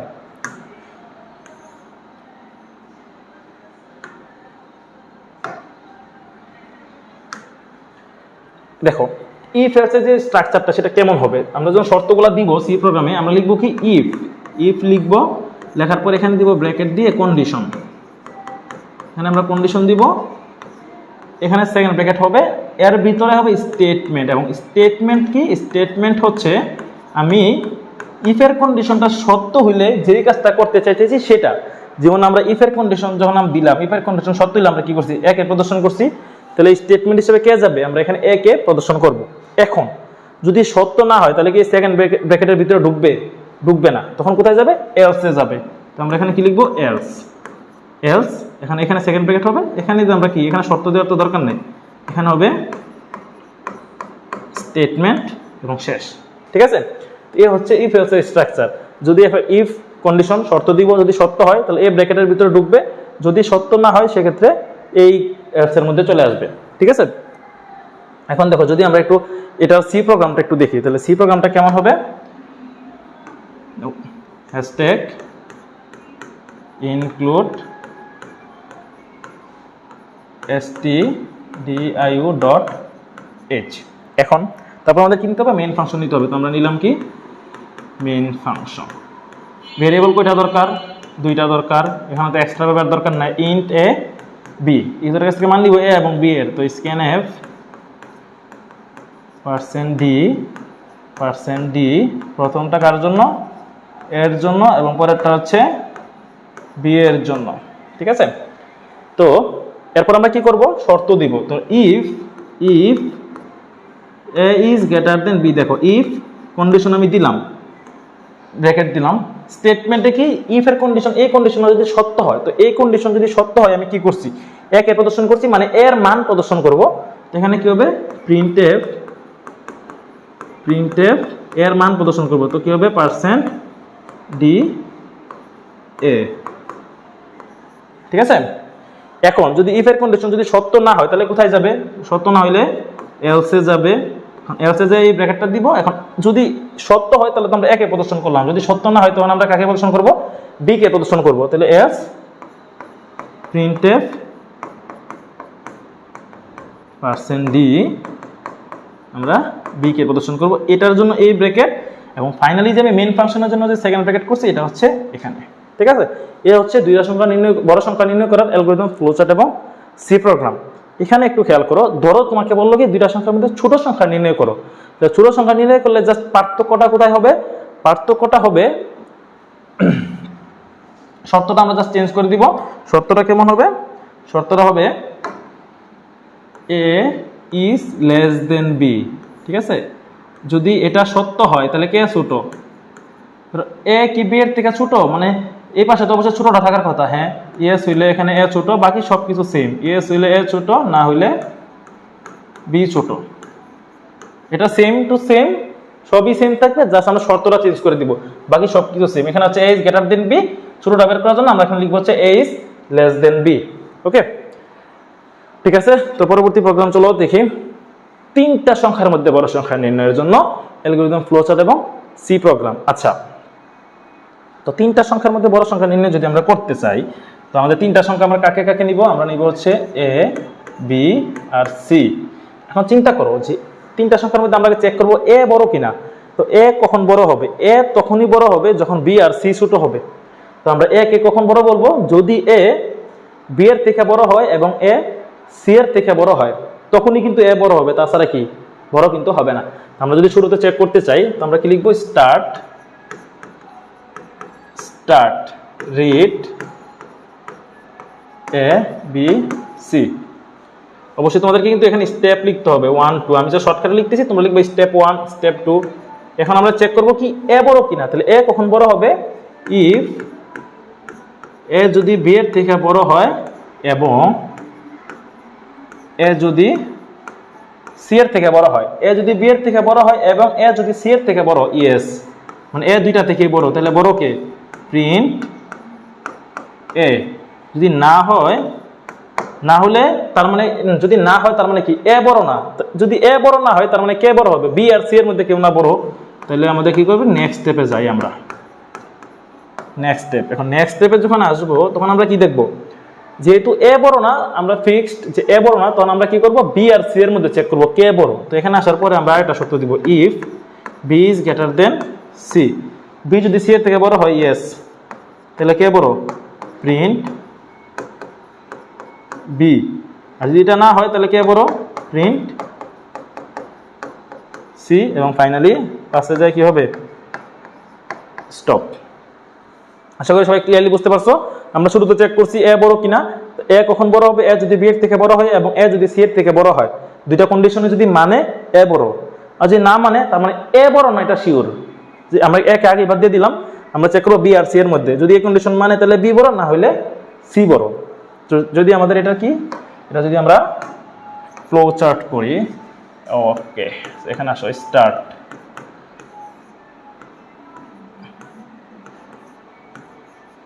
Read a b c। আমরা প্রথম শর্তটা কি ছিল? a is greater than b and a is greater than c। যদি এটা সত্য হয়, ইয়েস হইলে আমরা কি বলছিলাম? ইয়েস হইলে আমরা a কে প্রদর্শন করছি। এখানে এসে যাওয়ার পরে আমরা a কে প্রদর্শন করব, মানে হচ্ছে এর মান প্রদর্শন করব। যদি না হয়, এই কন্ডিশনটা যদি মিথ্যা হয়, তার মানে a বড় না, তখন আমরা কি করছি? আবার শর্ত দিছি b এবং c এর মধ্যে। যদি এটা ইয়েস হয় তাহলে কে বড়? এটা ইয়েস হইলে b বড়, না হইলে c বড়। এবং ফাইনালি সবগুলো কোথায় যাবে? ফাইনালি সবগুলা কানেক্টরে আসবে এবং কানেক্টর থেকে স্টপ। ঠিক আছে? তো এই হচ্ছে, দেখো প্রিভিয়াস এবং এটার মধ্যে পার্থক্য কোথায়? ওইখানে জাস্ট আমরা একটা কন্ডিশন ইউজ করছি, এখানে আমার একাধিক কন্ডিশন ইউজ করছি। যদি আমার একাধিক কন্ডিশন ইউজ করার প্রয়োজন পড়ে, সেক্ষেত্রে কিন্তু আমার সি প্রোগ্রামেও চেঞ্জ হবে। ঠিক আছে? যেমন দেখো, এই প্রোগ্রাম আমরা কি করছিলাম? তো ইফ এলস, যদি হয় না হয়। কিন্তু এখানে আমরা কি করছি? যদি হয় তাহলে তো হইলই, না হইলে কিন্তু আমরা আবার শর্ত দিছি, তাই না? তো এই আবার শর্তটা দেওয়ার জন্য আমাদেরকে কি করতে হবে? যদি একাধিক স্ট্রাকচারের প্রয়োজন পড়ে, সেক্ষেত্রেও কিন্তু ইফ এলস এর একটা স্ট্রাকচার আছে। সেক্ষেত্রে ইফ এলস এর স্ট্রাকচারটা কেমন? চলো আমরা একটু দেখে নিই।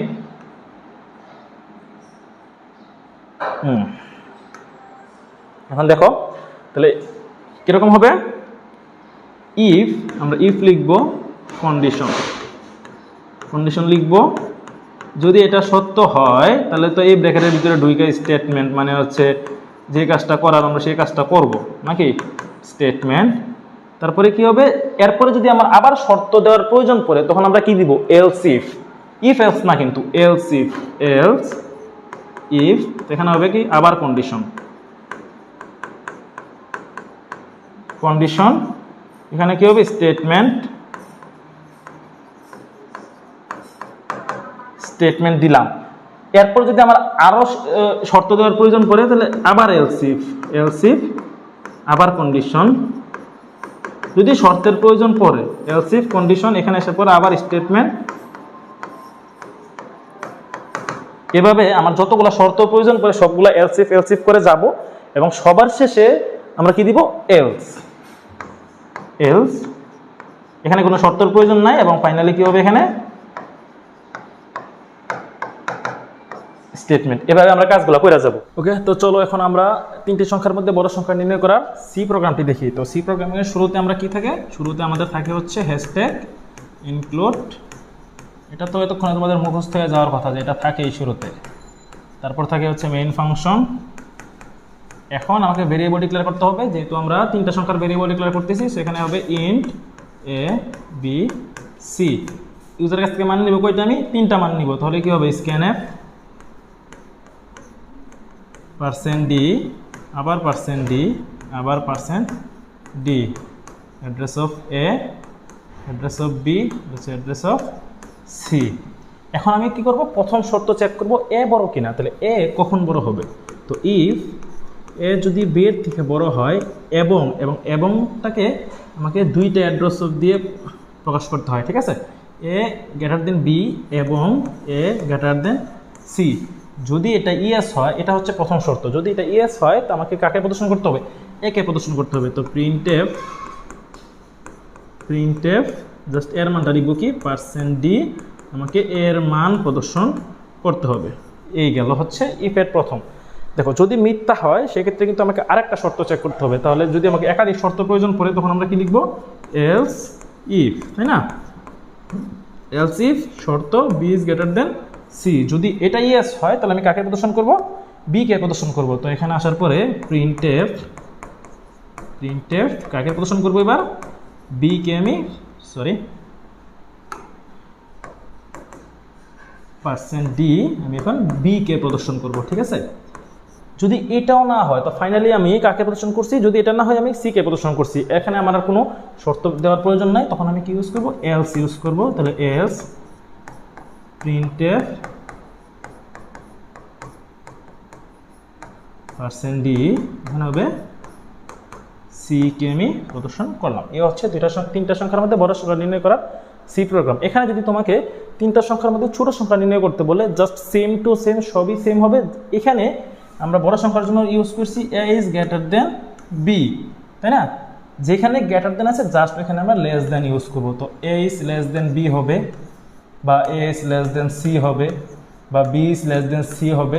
যেখানে আমরা গ্রেটার দেন ইউজ করছি সেখানে সেম টু সেম ভাবে জাস্ট লেস দেনটা ইউজ করবো, তাহলে কিন্তু আমরা তিনটা সংখ্যার মধ্যে ছোট সংখ্যা নির্ণয় করে ফেলতে পারবো। ওকে, তাহলে চলো পরবর্তী প্রবলেমটা দেখি।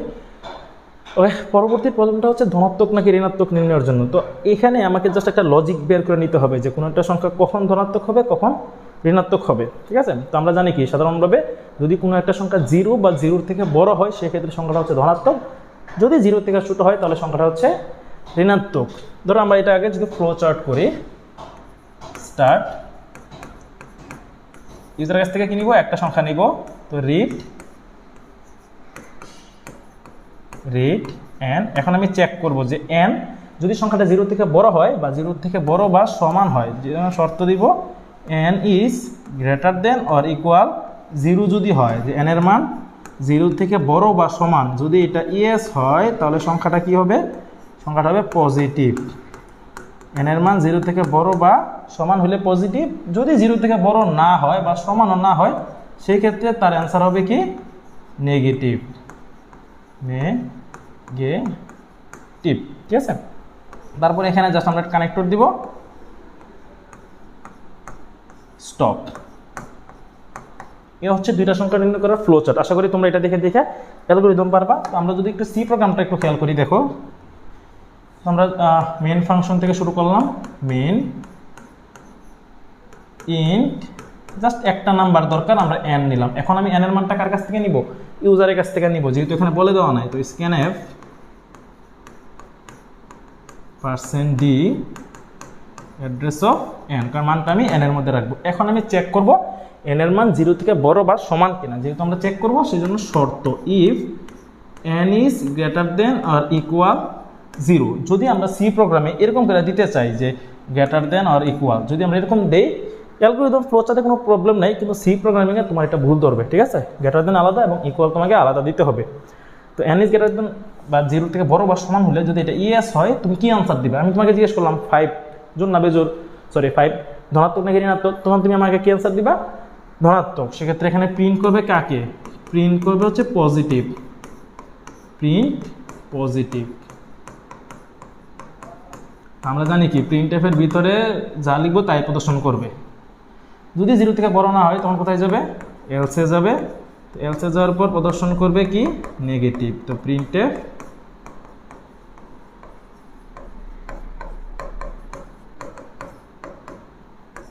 শেষ শেষ। ওকে, এই হচ্ছে দুইটা সংখ্যার মধ্যে ধনাত্মক বা কোনো একটা সংখ্যার মধ্যে ধনাত্মক বা ঋণাত্মক নির্ণয়ের জন্য সি প্রোগ্রাম এবং ফ্লোচার্ট। এবং ফ্লোচার্ট দেখে দেখে কিন্তু তোমরা চাইলে অ্যালগরিদমটা করে নিতে পারবা। ওকে, তো চলো পরবর্তী যে প্রবলেমটা সেটা দেখি। জোড় বিজোড় নির্ণয়ের জন্য অ্যালগরিদম ফ্লোচার্ট। সর্বপ্রথম তোমাকে অবশ্যই লজিক বের করতে হবে যে আমি কি লজিক দিব, কোন লজিক দিলে জোড় বিজোড় বের করা সম্ভব, তাই না? তো লজিকটা কি? যদি কোনো একটা সংখ্যাকে আমরা 2 দ্বারা ভাগ দেই, 2 দ্বারা ভাগ দিলে যদি ভাগ যায় তাহলে সেটা হচ্ছে জোড়, আর যদি না যায় তাহলে সেটা হচ্ছে বিজোড়। তো লজিকটা কি? দেখো অ্যান্সারটা কি? আমি যদি তোমাকে বলি 4 জোড় নাকি বেজোড়, আমরা কি করব? এটাকে 2 দ্বারা ভাগ দিব, 2 দুগুণে 4 অবশিষ্ট 0, ঠিক আছে? আবার ধরো 5 জোড় নাকি বেজোড়, আমরা 5কে কি করবো? 2 দ্বারা ভাগ দিব, 2 দুগুণে 4 অবশিষ্ট 1। তো লজিকটা কি হবে? লজিকটা হবে কোনো একটা সংখ্যাকে 2 দ্বারা ভাগ দিলে যদি ভাগশেষ 0 হয়, কোনো একটা সংখ্যাকে 2 দ্বারা ভাগ দিলে যদি ভাগশেষ 0 হয় তাহলে সংখ্যাটা হচ্ছে জোড়, আর যদি 0 না হয় তাহলে বিজোড়। তো আমার অ্যান্সার ডিপেন্ড করতেছে কিসের উপর? অ্যান্সারটা ডিপেন্ড করতেছে ভাগ শেষের উপর, ঠিক আছে? তো আমরা যদি এখানে এটা অ্যালগরিদম আমরা করি, তো স্টার্ট ফ্লোচার্ট তোমরা নিজেরা করবা। আমরা কি করব? Read n। এখন আমরা চেক করব n কে 2 দ্বারা ভাগ যায় কিনা, এবং আমার অ্যান্সারটা ভাগ শেষের উপর ডিপেন্ড করতেছে, তাই না? তো এটা 1 নাম্বার, 2, 3। এখন চেক করব কি? ইফ n mod 2, এই যে মড দিছি না পার্সেন্ট, এটাকে বলা হচ্ছে মডুলাস এবং এটা ভাগ শেষ বোঝায়, ঠিক আছে? এর মানে কি? n কে 2 দ্বারা ভাগ করার পর ভাগশেষ যদি ডাবল ইকুয়াল 0 মানে আমি একটু বলে দিই, খেয়াল করো। n ইকুয়াল 5, এর মানে হচ্ছে n এর মান 5। আবার যদি আমি বলি n ডাবল ইকুয়াল 5, এর মানে হচ্ছে n এর একটা মান আছে যেই মানটাকে আমি 5 এর সাথে কম্পেয়ার করতেছি যে 5 এর সমান কিনা, ঠিক আছে? তো এখানে কি দাঁড়াইলো? n মডুলাস 2 মানে কি? n কে 2 দ্বারা ভাগ করার পর যে ভাগশেষটা আসছে সেই ভাগশেষটা 0 সমান কিনা, এটা হচ্ছে কোশ্চেন। যদি 0 সমান হয়, ইয়েস, মানে n কে 2 দ্বারা ভাগ করার পর ভাগশেষটা 0 সমান আসছে, সেক্ষেত্রে আনসার কি হবে? Print even. ইভেন মানে হচ্ছে জোড়, না 0 সমান আসে নাই, তার মানে 1 আসছে। তো 1 আসলে কি হবে? Print odd. অড মানে হচ্ছে বিজোড়। তো এখানে আসার পরে স্টপ, ঠিক আছে? তো এটা ফ্লোচার্ট তোমরা ইজিলি পারবা। যদি আমরা একটা সি প্রোগ্রামটা দেখি, সি প্রোগ্রামের ক্ষেত্রে main function int n, scanf, আমরা n এর মানটা ইউজারের কাছ থেকে নিব। scanf %d কেন? কারণ হচ্ছে n হচ্ছে ইন্টিজার টাইপের, মানটা কার মধ্যে রাখবো? আমরা n এর মধ্যে রাখবো, তাহলে এখানে হবে n। সো এখন যদি আমরা শর্ত দিই ইফ n %2 ইকুয়াল 0, যদি আমরা n কে 2 দ্বারা ভাগ করার পর যদি ভাগশেষ 0 সমান হয়, ইয়েস ভাগশেষ 0 সমান আসছে, সেক্ষেত্রে আনসার কি হবে? সেক্ষেত্রে আনসার হবে ইভেন। তো আমরা প্রদর্শন করবো কি? প্রিন্টে ইভেন মানে হচ্ছে সংখ্যাটা জোড়। এখন যদি 0 সমান না হয় তাহলে কি এটার ভিতরে ডুববে? এটার ভিতরে ডুববে না, কোথায় যাবে? এলসে যাবে। এখন এলসে যাবে, যাওয়ার পরে কি প্রদর্শন করবে? অড। Printf odd. এ হচ্ছে আমার দুইটা সংখ্যার মধ্যে বা কোনো একটা সংখ্যার মধ্যে জোড় বা বিজোড় নির্ণয় করার জন্য সি প্রোগ্রাম। ঠিক আছে, তো এখন আমরা একটু আলাদাভাবে তোমাদের একটা জিনিস দেখাই দিই। ধরো কোশ্চেন তোমার এরকম হইলো যে আমরা তো বললাম কি যে n%2 ইকুয়াল 1, ঠিক আছে, যে n-কে 2 দ্বারা ভাগ করার পর বাক্সের যদি 1-এর সমান হয়, ইয়েস, ধরো এটা যদি ইয়েস বলি আমরা, এটাকে যদি আমরা ইয়েস বলি, সেক্ষেত্রে তোমরা কি বলবা, জোড় বলবা নাকি বিজোড় বলবা? যে n-কে 2 দ্বারা ভাগ করার পর বাক্সেসটা 1-এর সমান আসছে, যেহেতু 1-এর সমান আসছে তো অবশ্যই এটা কি হবে, বিজোড় হবে। যেহেতু 1-এর সমান আসা নাই, তখন অ্যান্সার কি হবে, ইভেন হবে, তাই না? সেম, যে এটা একটু উল্টা, যে n-কে 2 দ্বারা ভাগ করার পর যদি বাক্সে 0 তাহলে ইভেন, আর এটাকে এখন n-কে 2 দ্বারা ভাগ করার পর বাক্সে 1 আসছে, তার মানে সেটা ওর। ঠিক আছে, তো এই হচ্ছে জোড় বিজোড় নির্ণয়ের জন্য অ্যালগরিদম, ফ্লো চার্ট এবং সি প্রোগ্রাম। এখন চলো পরবর্তীতে অধিবর্ষ নির্ণয়, এবং এটা অনেক বেশি ইম্পর্ট্যান্ট। ঠিক আছে, তো লিপ ইয়ার নির্ণয়ের ক্ষেত্রে আমরা জানি কি, আমরা জানি হচ্ছে 4 বছর পর পর লিপ ইয়ার হয়, তাই না? এক্ষেত্রে আমরা যেটা করব সেটা হচ্ছে, প্রথমত আমরা যদি অ্যালগরিদমটা করি, স্টার্ট, 2 নম্বরে আমরা কি করব, রিড ইয়ার, এটা হচ্ছে 1, এটা 2, এবং ধরো দিলাম হচ্ছে 3। এখন আমরা চেক করব লিপ ইয়ার কিনা। তো প্রথমত লিপ ইয়ার কিনা চেক করার প্রথম নিয়মটা হচ্ছে কি, আমরা লিপ ইয়ারকে বা ইয়ারটাকে আমরা কি করব, 400 দ্বারা ভাগ দিব।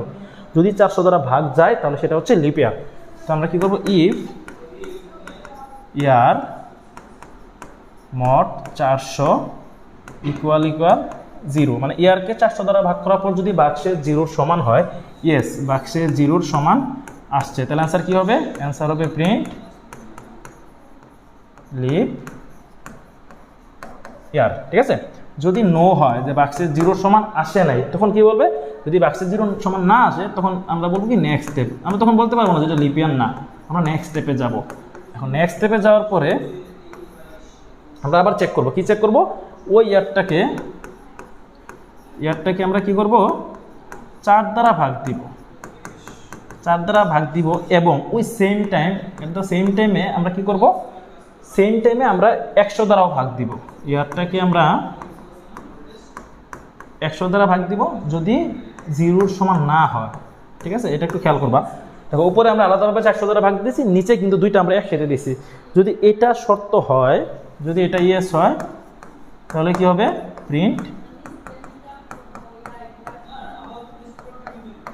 প্রিন্ট হচ্ছে লিপ ইয়ার। যদি এটা না হয় তাহলে কি হবে, নট লিপ। এখন তুমি বলতে পারো যে না, নট লিপ ইয়ার, এটা কোনো লিপ ইয়ার না, এবং এখানে 5-এর জায়গায় কি হবে, স্টপ। ওকে, সো দেখো আমরা কিন্তু এখানে একাধিক শর্ত ইউজ করছি। তো সি প্রোগ্রামিং এর মতো যদি আমরা একাধিক শর্ত ইউজ করি, তাহলে আমাদের কি করতে হবে, ইফ এর পরে এলস ইফ ইউজ করতে হবে, ইফ এলস ইফ, তারপরে যাওয়ার পরে এলস। ঠিক আছে, যদি আমরা এটা একটু ফ্লো চার্টটা দেখি, আমরা একটু ফ্লো চার্টটা দেখাই দিই। ফ্লো চার্টের ক্ষেত্রে কি হবে, এটা দেখো, প্রথমত আমরা এই শর্ত এটা দিব যে ইয়ার মড 400 ইকুয়াল 0। যদি এটা ইয়েস হয়, আমরা কি বলছি, ইয়েস হলে বলছি কি, লিপ ইয়ার, ইয়েস হলে বলছি লিপ ইয়ার। যদি না হয় তখন আমরা কি করছি, আমরা আরেকটা শর্ত দিছি, এবং সেই শর্ততে কি করছি, ইয়ারকে আমরা 4 দ্বারা ভাগ দিছি এবং একত্রে যাবে। ঠিক আছে, ইয়ার 100 নট ইকুয়াল 0। যদি এটা ইয়েস হয়, সেক্ষেত্রে আমরা কি বলছি, লিপ ইয়ার। যদি এটা নো হয়, তাহলে আমরা কি বলবো, নট লিপ ইয়ার। ঠিক আছে, আশা করি তোমরা ফ্লোচার্টটা পারবা। এখন যদি আমাদের এটা সি প্রোগ্রামটা দেখি, সি প্রোগ্রাম দেখো, সি প্রোগ্রামিং এর ক্ষেত্রে আমরা ইয়ার মানটা ইউজারের কাছ থেকে যদি নিই, তো মেইন ফাংশন ইন্ট, অবশ্যই ইন্ট হবে, কেন, কারণ বছর কখনো ভগ্নাংশ হয় না, বছর সবসময় পূর্ণ সংখ্যাই হয়। তো স্ক্যানএফ %d অ্যাড্রেস অফ, এবার ইয়ার, কারণ হচ্ছে আমরা ভেরিয়েবলটা ডিক্লেয়ার করছি কি, ইয়ার দিয়ে। আমরা চেক করব কি, শুরুতে ইফ ইয়ার মড 400 ইকুয়াল 0। যদি ইয়ারকে 400 দ্বারা ভাগ যায়, সেক্ষেত্রে তুমি কি বলবা, লিপ ইয়ার বলবা। তোর প্রদর্শন করবা কি, প্রিন্টএফ লিপ ইয়ার, এটা গেল। হ্যাঁ, যদি ভাগ না যায় তাহলে কি তুমি নট লিপ ইয়ার বলতে পারতেছো? না, ভাগ না গেলে আমাকে আরেকটা শর্ত চেক করতে হবে। তখন আমরা কি দিব এখানে? Else if. এলস ইফে যাওয়ার পর আমরা কি লিখবো? আবার চেক করব যে ইয়ার মড 4 ইকুয়াল 0, এবং দেখো এখানে আমাদের কি উল্লেখ আছে? এন কথাটা উল্লেখ আছে। তো এন এর জন্য আমাকে কি লিখতে হবে? দুইটা অ্যাড্রেস অফ দিতে হবে। তো এখানে দুইটা অ্যাড্রেস অফ দিব। তো ইয়ার মড 100 নট ইকুয়াল 0, যদি এটা সত্য হয় সেক্ষেত্রে আমরা কি বলবো? যদি এটা সত্য হলে আমরা বলবো কি? লিপ ইয়ার। তো প্রিন্টএফ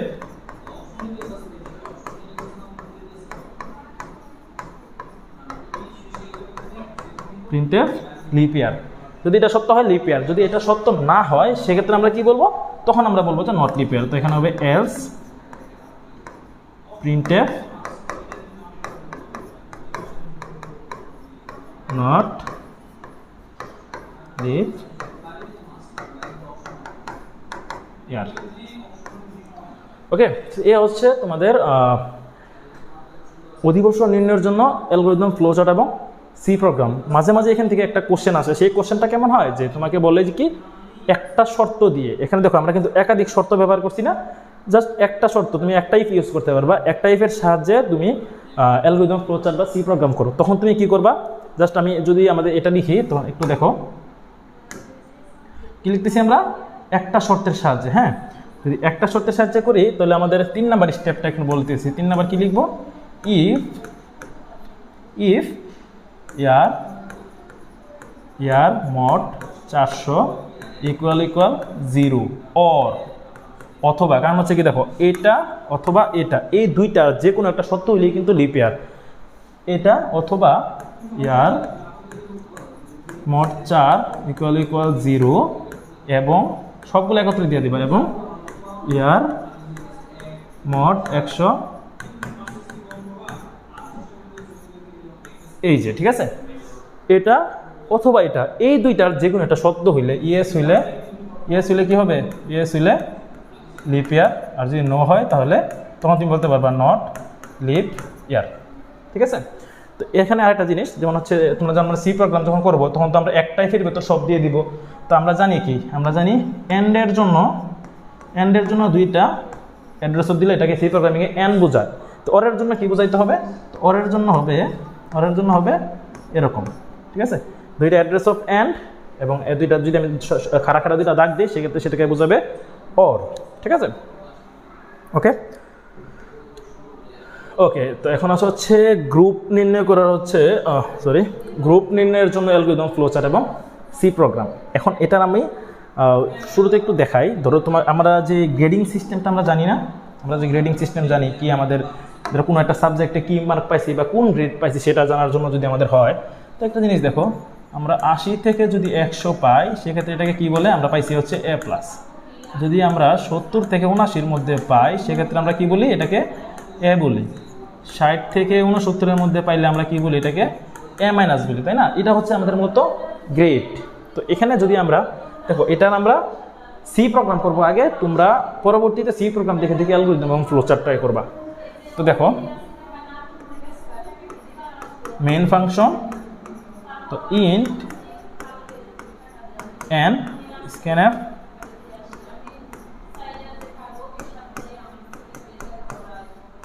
এন। ওকে, এটা এতটুকু পর্যন্ত। এখন দেখো আমি কি বলছি যে আমি এ প্লাস, আমি এর গ্রুপ নির্ণয় কিন্তু একটা প্রোগ্রাম পড়লে কিন্তু তুমি সব ধরনের গ্রুপিং পারবা। ধরো তোমাকে বললো কি, তুমি তোমার স্কুলে বা কলেজে কোনো একটা প্রতিষ্ঠানে প্রোগ্রাম হইতেছে, ক্লাস 1 থেকে ক্লাস 8 পর্যন্ত সবাই এক গ্রুপে রাখো, 9-10-এর পোলাপানদের বি গ্রুপে রাখো, ফার্স্ট ইয়ার এবং সেকেন্ড ইয়ারের পোলাপানদের তুমি সি গ্রুপে রাখো। এটাও কিন্তু গ্রুপ। যদি তুমি একটা পারো, একটা দেখে কিন্তু বাকি সবগুলো অ্যান্সার করা যায়। তো দেখো আমরা চেক করবো কি, ইফ এ প্লাস পাইছে কিনা খেয়াল করো। এ প্লাসে কখন পাবে? এন এর মান যদি 80 থেকে বড় বা সমান হয়, এবং এর জন্য কি দুইটা অ্যাড্রেস অফ, এবং এন এর মান যদি 100 থেকে ছোট বা সমান হয়, যদি সে এর মধ্যে থাকে, এই একটা কন্ডিশনের মধ্যে যদি সে থাকে, তখন সে কি বলবে? তখন তুমি কি বলবো? সে কি পাইছে? সে পাইছে এ প্লাস। সে কি পাইছে? সে পাইছে এ প্লাস। এখন ধরো সে এর মধ্যে নাই, এই 80 এবং 100 মধ্যে পায় নাই, তখন আমি চেক করবো সে এ পাইছে কিনা। তো ইফের পরে কি হবে, ইফের পরে হবে এলস ইফ। তো এলস ইফের ক্ষেত্রে কি হবে, আমরা চেক করবো এন এর মান 70-এর থেকে বড় বা সমান কিনা, এবং এর জন্য কি দুইটা অ্যাড্রেস অফ এন এর মান 79 থেকে ছোট বা সমান কিনা। যদি এই দুইটা কন্ডিশন মানে সেক্ষেত্রে সে কি পাইছে, বা 70-এর থেকে বড় বা সমান এবং 79 থেকে ছোট বা সমান, এই দুইটার মাঝখানে যদি থাকে সেক্ষেত্রে সে কি পাবে, সে পাবে এ। তো প্রিন্টএফ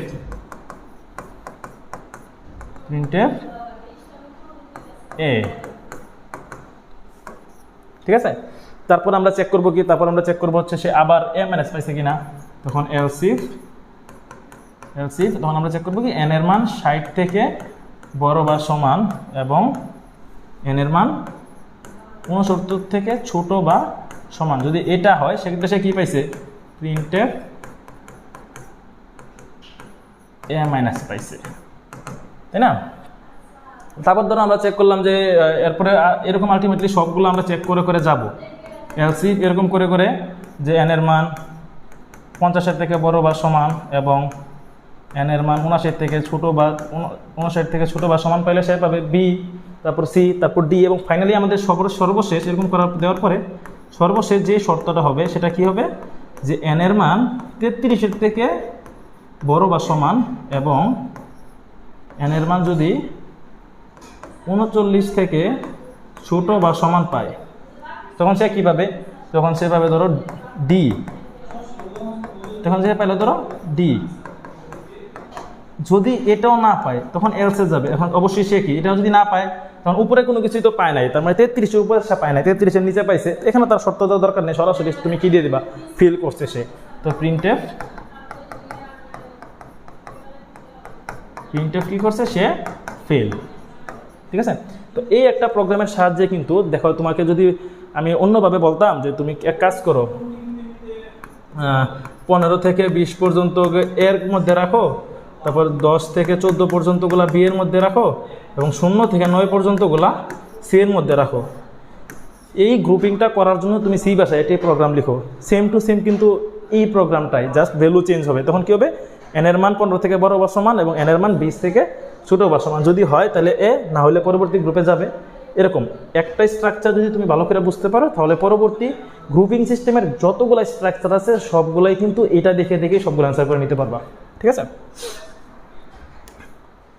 ওকে, এখন আসে একটু অন্যরকম একটা প্রোগ্রাম, সেটা হচ্ছে ভাওয়াল এবং কনসোনেন্ট। তো আমরা জানি যে ভাওয়াল এবং কনসোনেন্টগুলো কী কী। আমরা জানি কি, যে ভাওয়াল হচ্ছে কি এ, ই, আই, ও, ইউ, তাই না। এবং এটা যেহেতু কেস সেন্সিটিভ, এবং কেস যেহেতু সেন্সিটিভ, তো এখানে কী হবে, আমাদের ছোট হাতেরগুলো আলাদা আলাদা করতে হবে। তো এ, ই, আই, ও, ইউ, ঠিক আছে। তো এই ভাওয়াল এবং কনসোনেন্টগুলো আছে সেগুলো কী করতে হবে, আলাদা আলাদা চেক করতে হবে। বড় হাতের এ এবং ছোট হাতের এ দুইটা কিন্তু আলাদা আলাদা, ঠিক আছে। সো এখানে যদি আমাদের অ্যালগরিদমটা আমরা একটু করি, স্টার্ট করলাম, স্টার্ট রিড। আমরা যেহেতু এবার অ্যালফাবেট নিয়ে কাজ করবো, সেজন্য ক্যারেক্টারের জন্য আমরা সিএইচ ইউজ করছি। চাইলে তুমি যে কোনো ভেরিয়েবল তুমি ইউজ করতে পারবা। তো ইফ আমরা চেক করবো কি সিএইচটা এ কিনা, বড় হাতের এ কিনা। যদি এ হয়, অথবা চেক করবো সিএইচটা ছোট হাতের এ কিনা। যদি এই দুইটা যে কোনো একটার সাথে ম্যাচ খায়, ইএস হইল ম্যাচ, তার মানে তুমি কি বলবা, তুমি বলবা হচ্ছে ভাওয়েল। যদি না হয়, না হলে তুমি কি করবা, নেক্সট স্টেপে যাবা, নেক্সট। তারপর নেক্সট স্টেপে যাওয়ার পরে আমরা কি করব, আবার চেক করব। কি চেক করবা, যে ই এর সাথে ম্যাচ করে কিনা। তখন ইফ সিএইচ ইকুয়াল ইকুয়াল ই, বড় হাতের এর সাথে চেক করবা, অথবা সিএইচ ইকুয়াল ইকুয়াল ছোট হাতের এর সাথে ম্যাচ করবা। যদি এখানে ম্যাচ হয়ে যায় সেক্ষেত্রে কি হবে, ইয়েস, তাহলে প্রিন্ট ভাওয়েল। যদি নো হয় তাহলে আমরা এখানে কি করব, নেক্সট স্টেপে যাব, নেক্সটে যাব। নেক্সটে যাওয়ার পর আমরা কি করব, আবার এখানে যেহেতু আমরা এ চেক করে ফেলছি, ই চেক করে ফেলছি, এখন আমরা চেক করব আই এর সাথে ম্যাচ করে কিনা। তো আবার same, if CH equal equal বড় হাতের আই, অথবা সিএইচ ইকুয়াল ইকুয়াল ছোট হাতের আই। যদি এটা ইয়েস হয়, এটা ইয়েস হলে কী হবে, ভাওয়েল। নো হইলে আবার হচ্ছে আমরা নেক্সট স্টেপে যাব। তখন আমরা যখন নেক্সট স্টেপে যাব, তখন এখানে আবার 6 নাম্বার আসবো। 6 নাম্বার আসার পর আমরা চেক করবো উকে চেক করবো। এখানে এসে আমি চেক করবো উকে এখানে আসা চেক করবো আমি কাকে, if ch equal equal U or ch equal equal ছোট হাতের ইউ, যদি এটা ইয়েস হয় ভাওয়েল, যদি এটা না মিলে তার মানে দেখো এইখানে মিলবে না কখন, যখন এর সাথে মিলে নাই, এর সাথে মিলে নাই, আই মিলে নাই, ইউ মিলে নাই, ও মিলে নাই, কোনো কিছু মিলে নাই, যেহেতু মিলে নাই তো ফাইনালি আমরা কি করব, সর্বশেষে বলে দিব না এটা আসলে কনসোনেন্ট, এবং এটা যে আমরা কি করব স্টপ। ঠিক আছে, তো এখানে দেখো আমরা কি লিখছি, সবগুলো মাঝখানে অর লিখছি, তুমি যদি অরের জায়গায় এন দাও সেক্ষেত্রে কিন্তু লজিক্যালি ভুল আসবে, কারণ হচ্ছে আমরা ধরো এ ইনপুট দিলাম, এটা ইনপুট দিলাম, সেক্ষেত্রে এটার সাথে ম্যাচ করবে, এ এত জীবন এটার সাথে ম্যাচ করবে না, তখন দুইটা কন্ডিশন একসাথে সত্য কখনই হইতে পারবে না, সেজন্য আমাদেরকে এখানে অর দিতে হবে, বড় হাতেরে অথবা ছোট হাতেরে দুইটার যে কোনো একটা সত্য হইলে এটা ভাওয়েল। এখন আসলে আমরা যদি সি প্রোগ্রামটা দেখি, এখন দেখো ইউজারের কাছ থেকে আমরা ইনপুট নিতেছি কি, ইউজারের কাছ থেকে কিন্তু আমরা ইনপুট নিতেছি অক্ষর, তাহলে পরিবর্তনটা কোথায় আসবে, পরিবর্তন আসবে মেইন ফাংশন, জাস্ট ক্যারেক্টারের জন্য CHAR CH, কারণ কি এখন ক্যারেক্টার মধ্যে জাস্ট অক্ষর আসবে, এই জন্য CHAR ইউজ করলাম, স্ক্যানএফ %C, তাই না, ক্যারেক্টারের ফরম্যাট স্পেসিফায়ার কি %C, এখানে হবে CH। তো ইফ চেক করবো কি CH ইকুয়াল ইকুয়াল A, তো এখানে একটু জায়গা জানে রাখো, সেটা হচ্ছে যখন আমরা কোনো একটা ভেরিয়েবলের মানকে কোনো একটা অ্যালফাবেটের সাথে কম্পেয়ার করব, সেই অ্যালফাবেটকে অবশ্যই সিঙ্গেল কোটেশনের মাঝে তোমাকে দিতে হবে। ঠিক আছে, অর আমরা কীভাবে লিখি, এভাবে লিখি CH ইকুয়াল ইকুয়াল ছোট হাতের এ, যদি এটা সত্য হয় সেক্ষেত্রে তুমি কি বলবা, প্রিন্টএফ সে হচ্ছে ভাওয়েল, যদি এটা সত্য না হয় তখন আমরা আবার সত্য চেক করব, এলস ইফ যাওয়ার পর আমরা কি করব, CH ইকুয়াল ইকুয়াল বড় হাতের ই কে চেক করব, অর চেক করব CH ইকুয়াল ইকুয়াল ছোট হাতের ই কে, যদি এটা সত্য হয় সেক্ষেত্রেও আমরা বলতে পারি কি ভাওয়েল, প্রিন্টএফ ভাওয়েল। যদি তারপর আমরা কি করব, আবার এলস ইফ দিয়ে আমি ই কে চেক করব, সরি আই কে চেক করব, আবার এলস ইফ দিয়ে আমি উ কে চেক করব, তারপর আমি ইউ কে চেক করব, এরকম ফাইনালি যখন আমি যাব এলসে তখন আমরা কি লিখব, হয় ভাওয়েল না হয় সেটা কি কনসোনেন্ট। ঠিক আছে, এই পর্যন্ত হচ্ছে তোমাদের কন্ডিশনাল পর্যন্ত যেই সমস্যাগুলো ছিল এগুলার অ্যালগরিদম ফ্লোচার্ট এবং সি প্রোগ্রাম। সো পরবর্তী ক্লাসে আমরা হচ্ছে লুপজনিত এবং হচ্ছে ধারাজনিত যে প্রোগ্রামগুলো আছে সেই প্রোগ্রামগুলো সহ সিকিউ কভার করার চেষ্টা করব। তো ততক্ষণ পর্যন্ত ভালো থাকো, সুস্থ থাকো, আল্লাহ হাফেজ।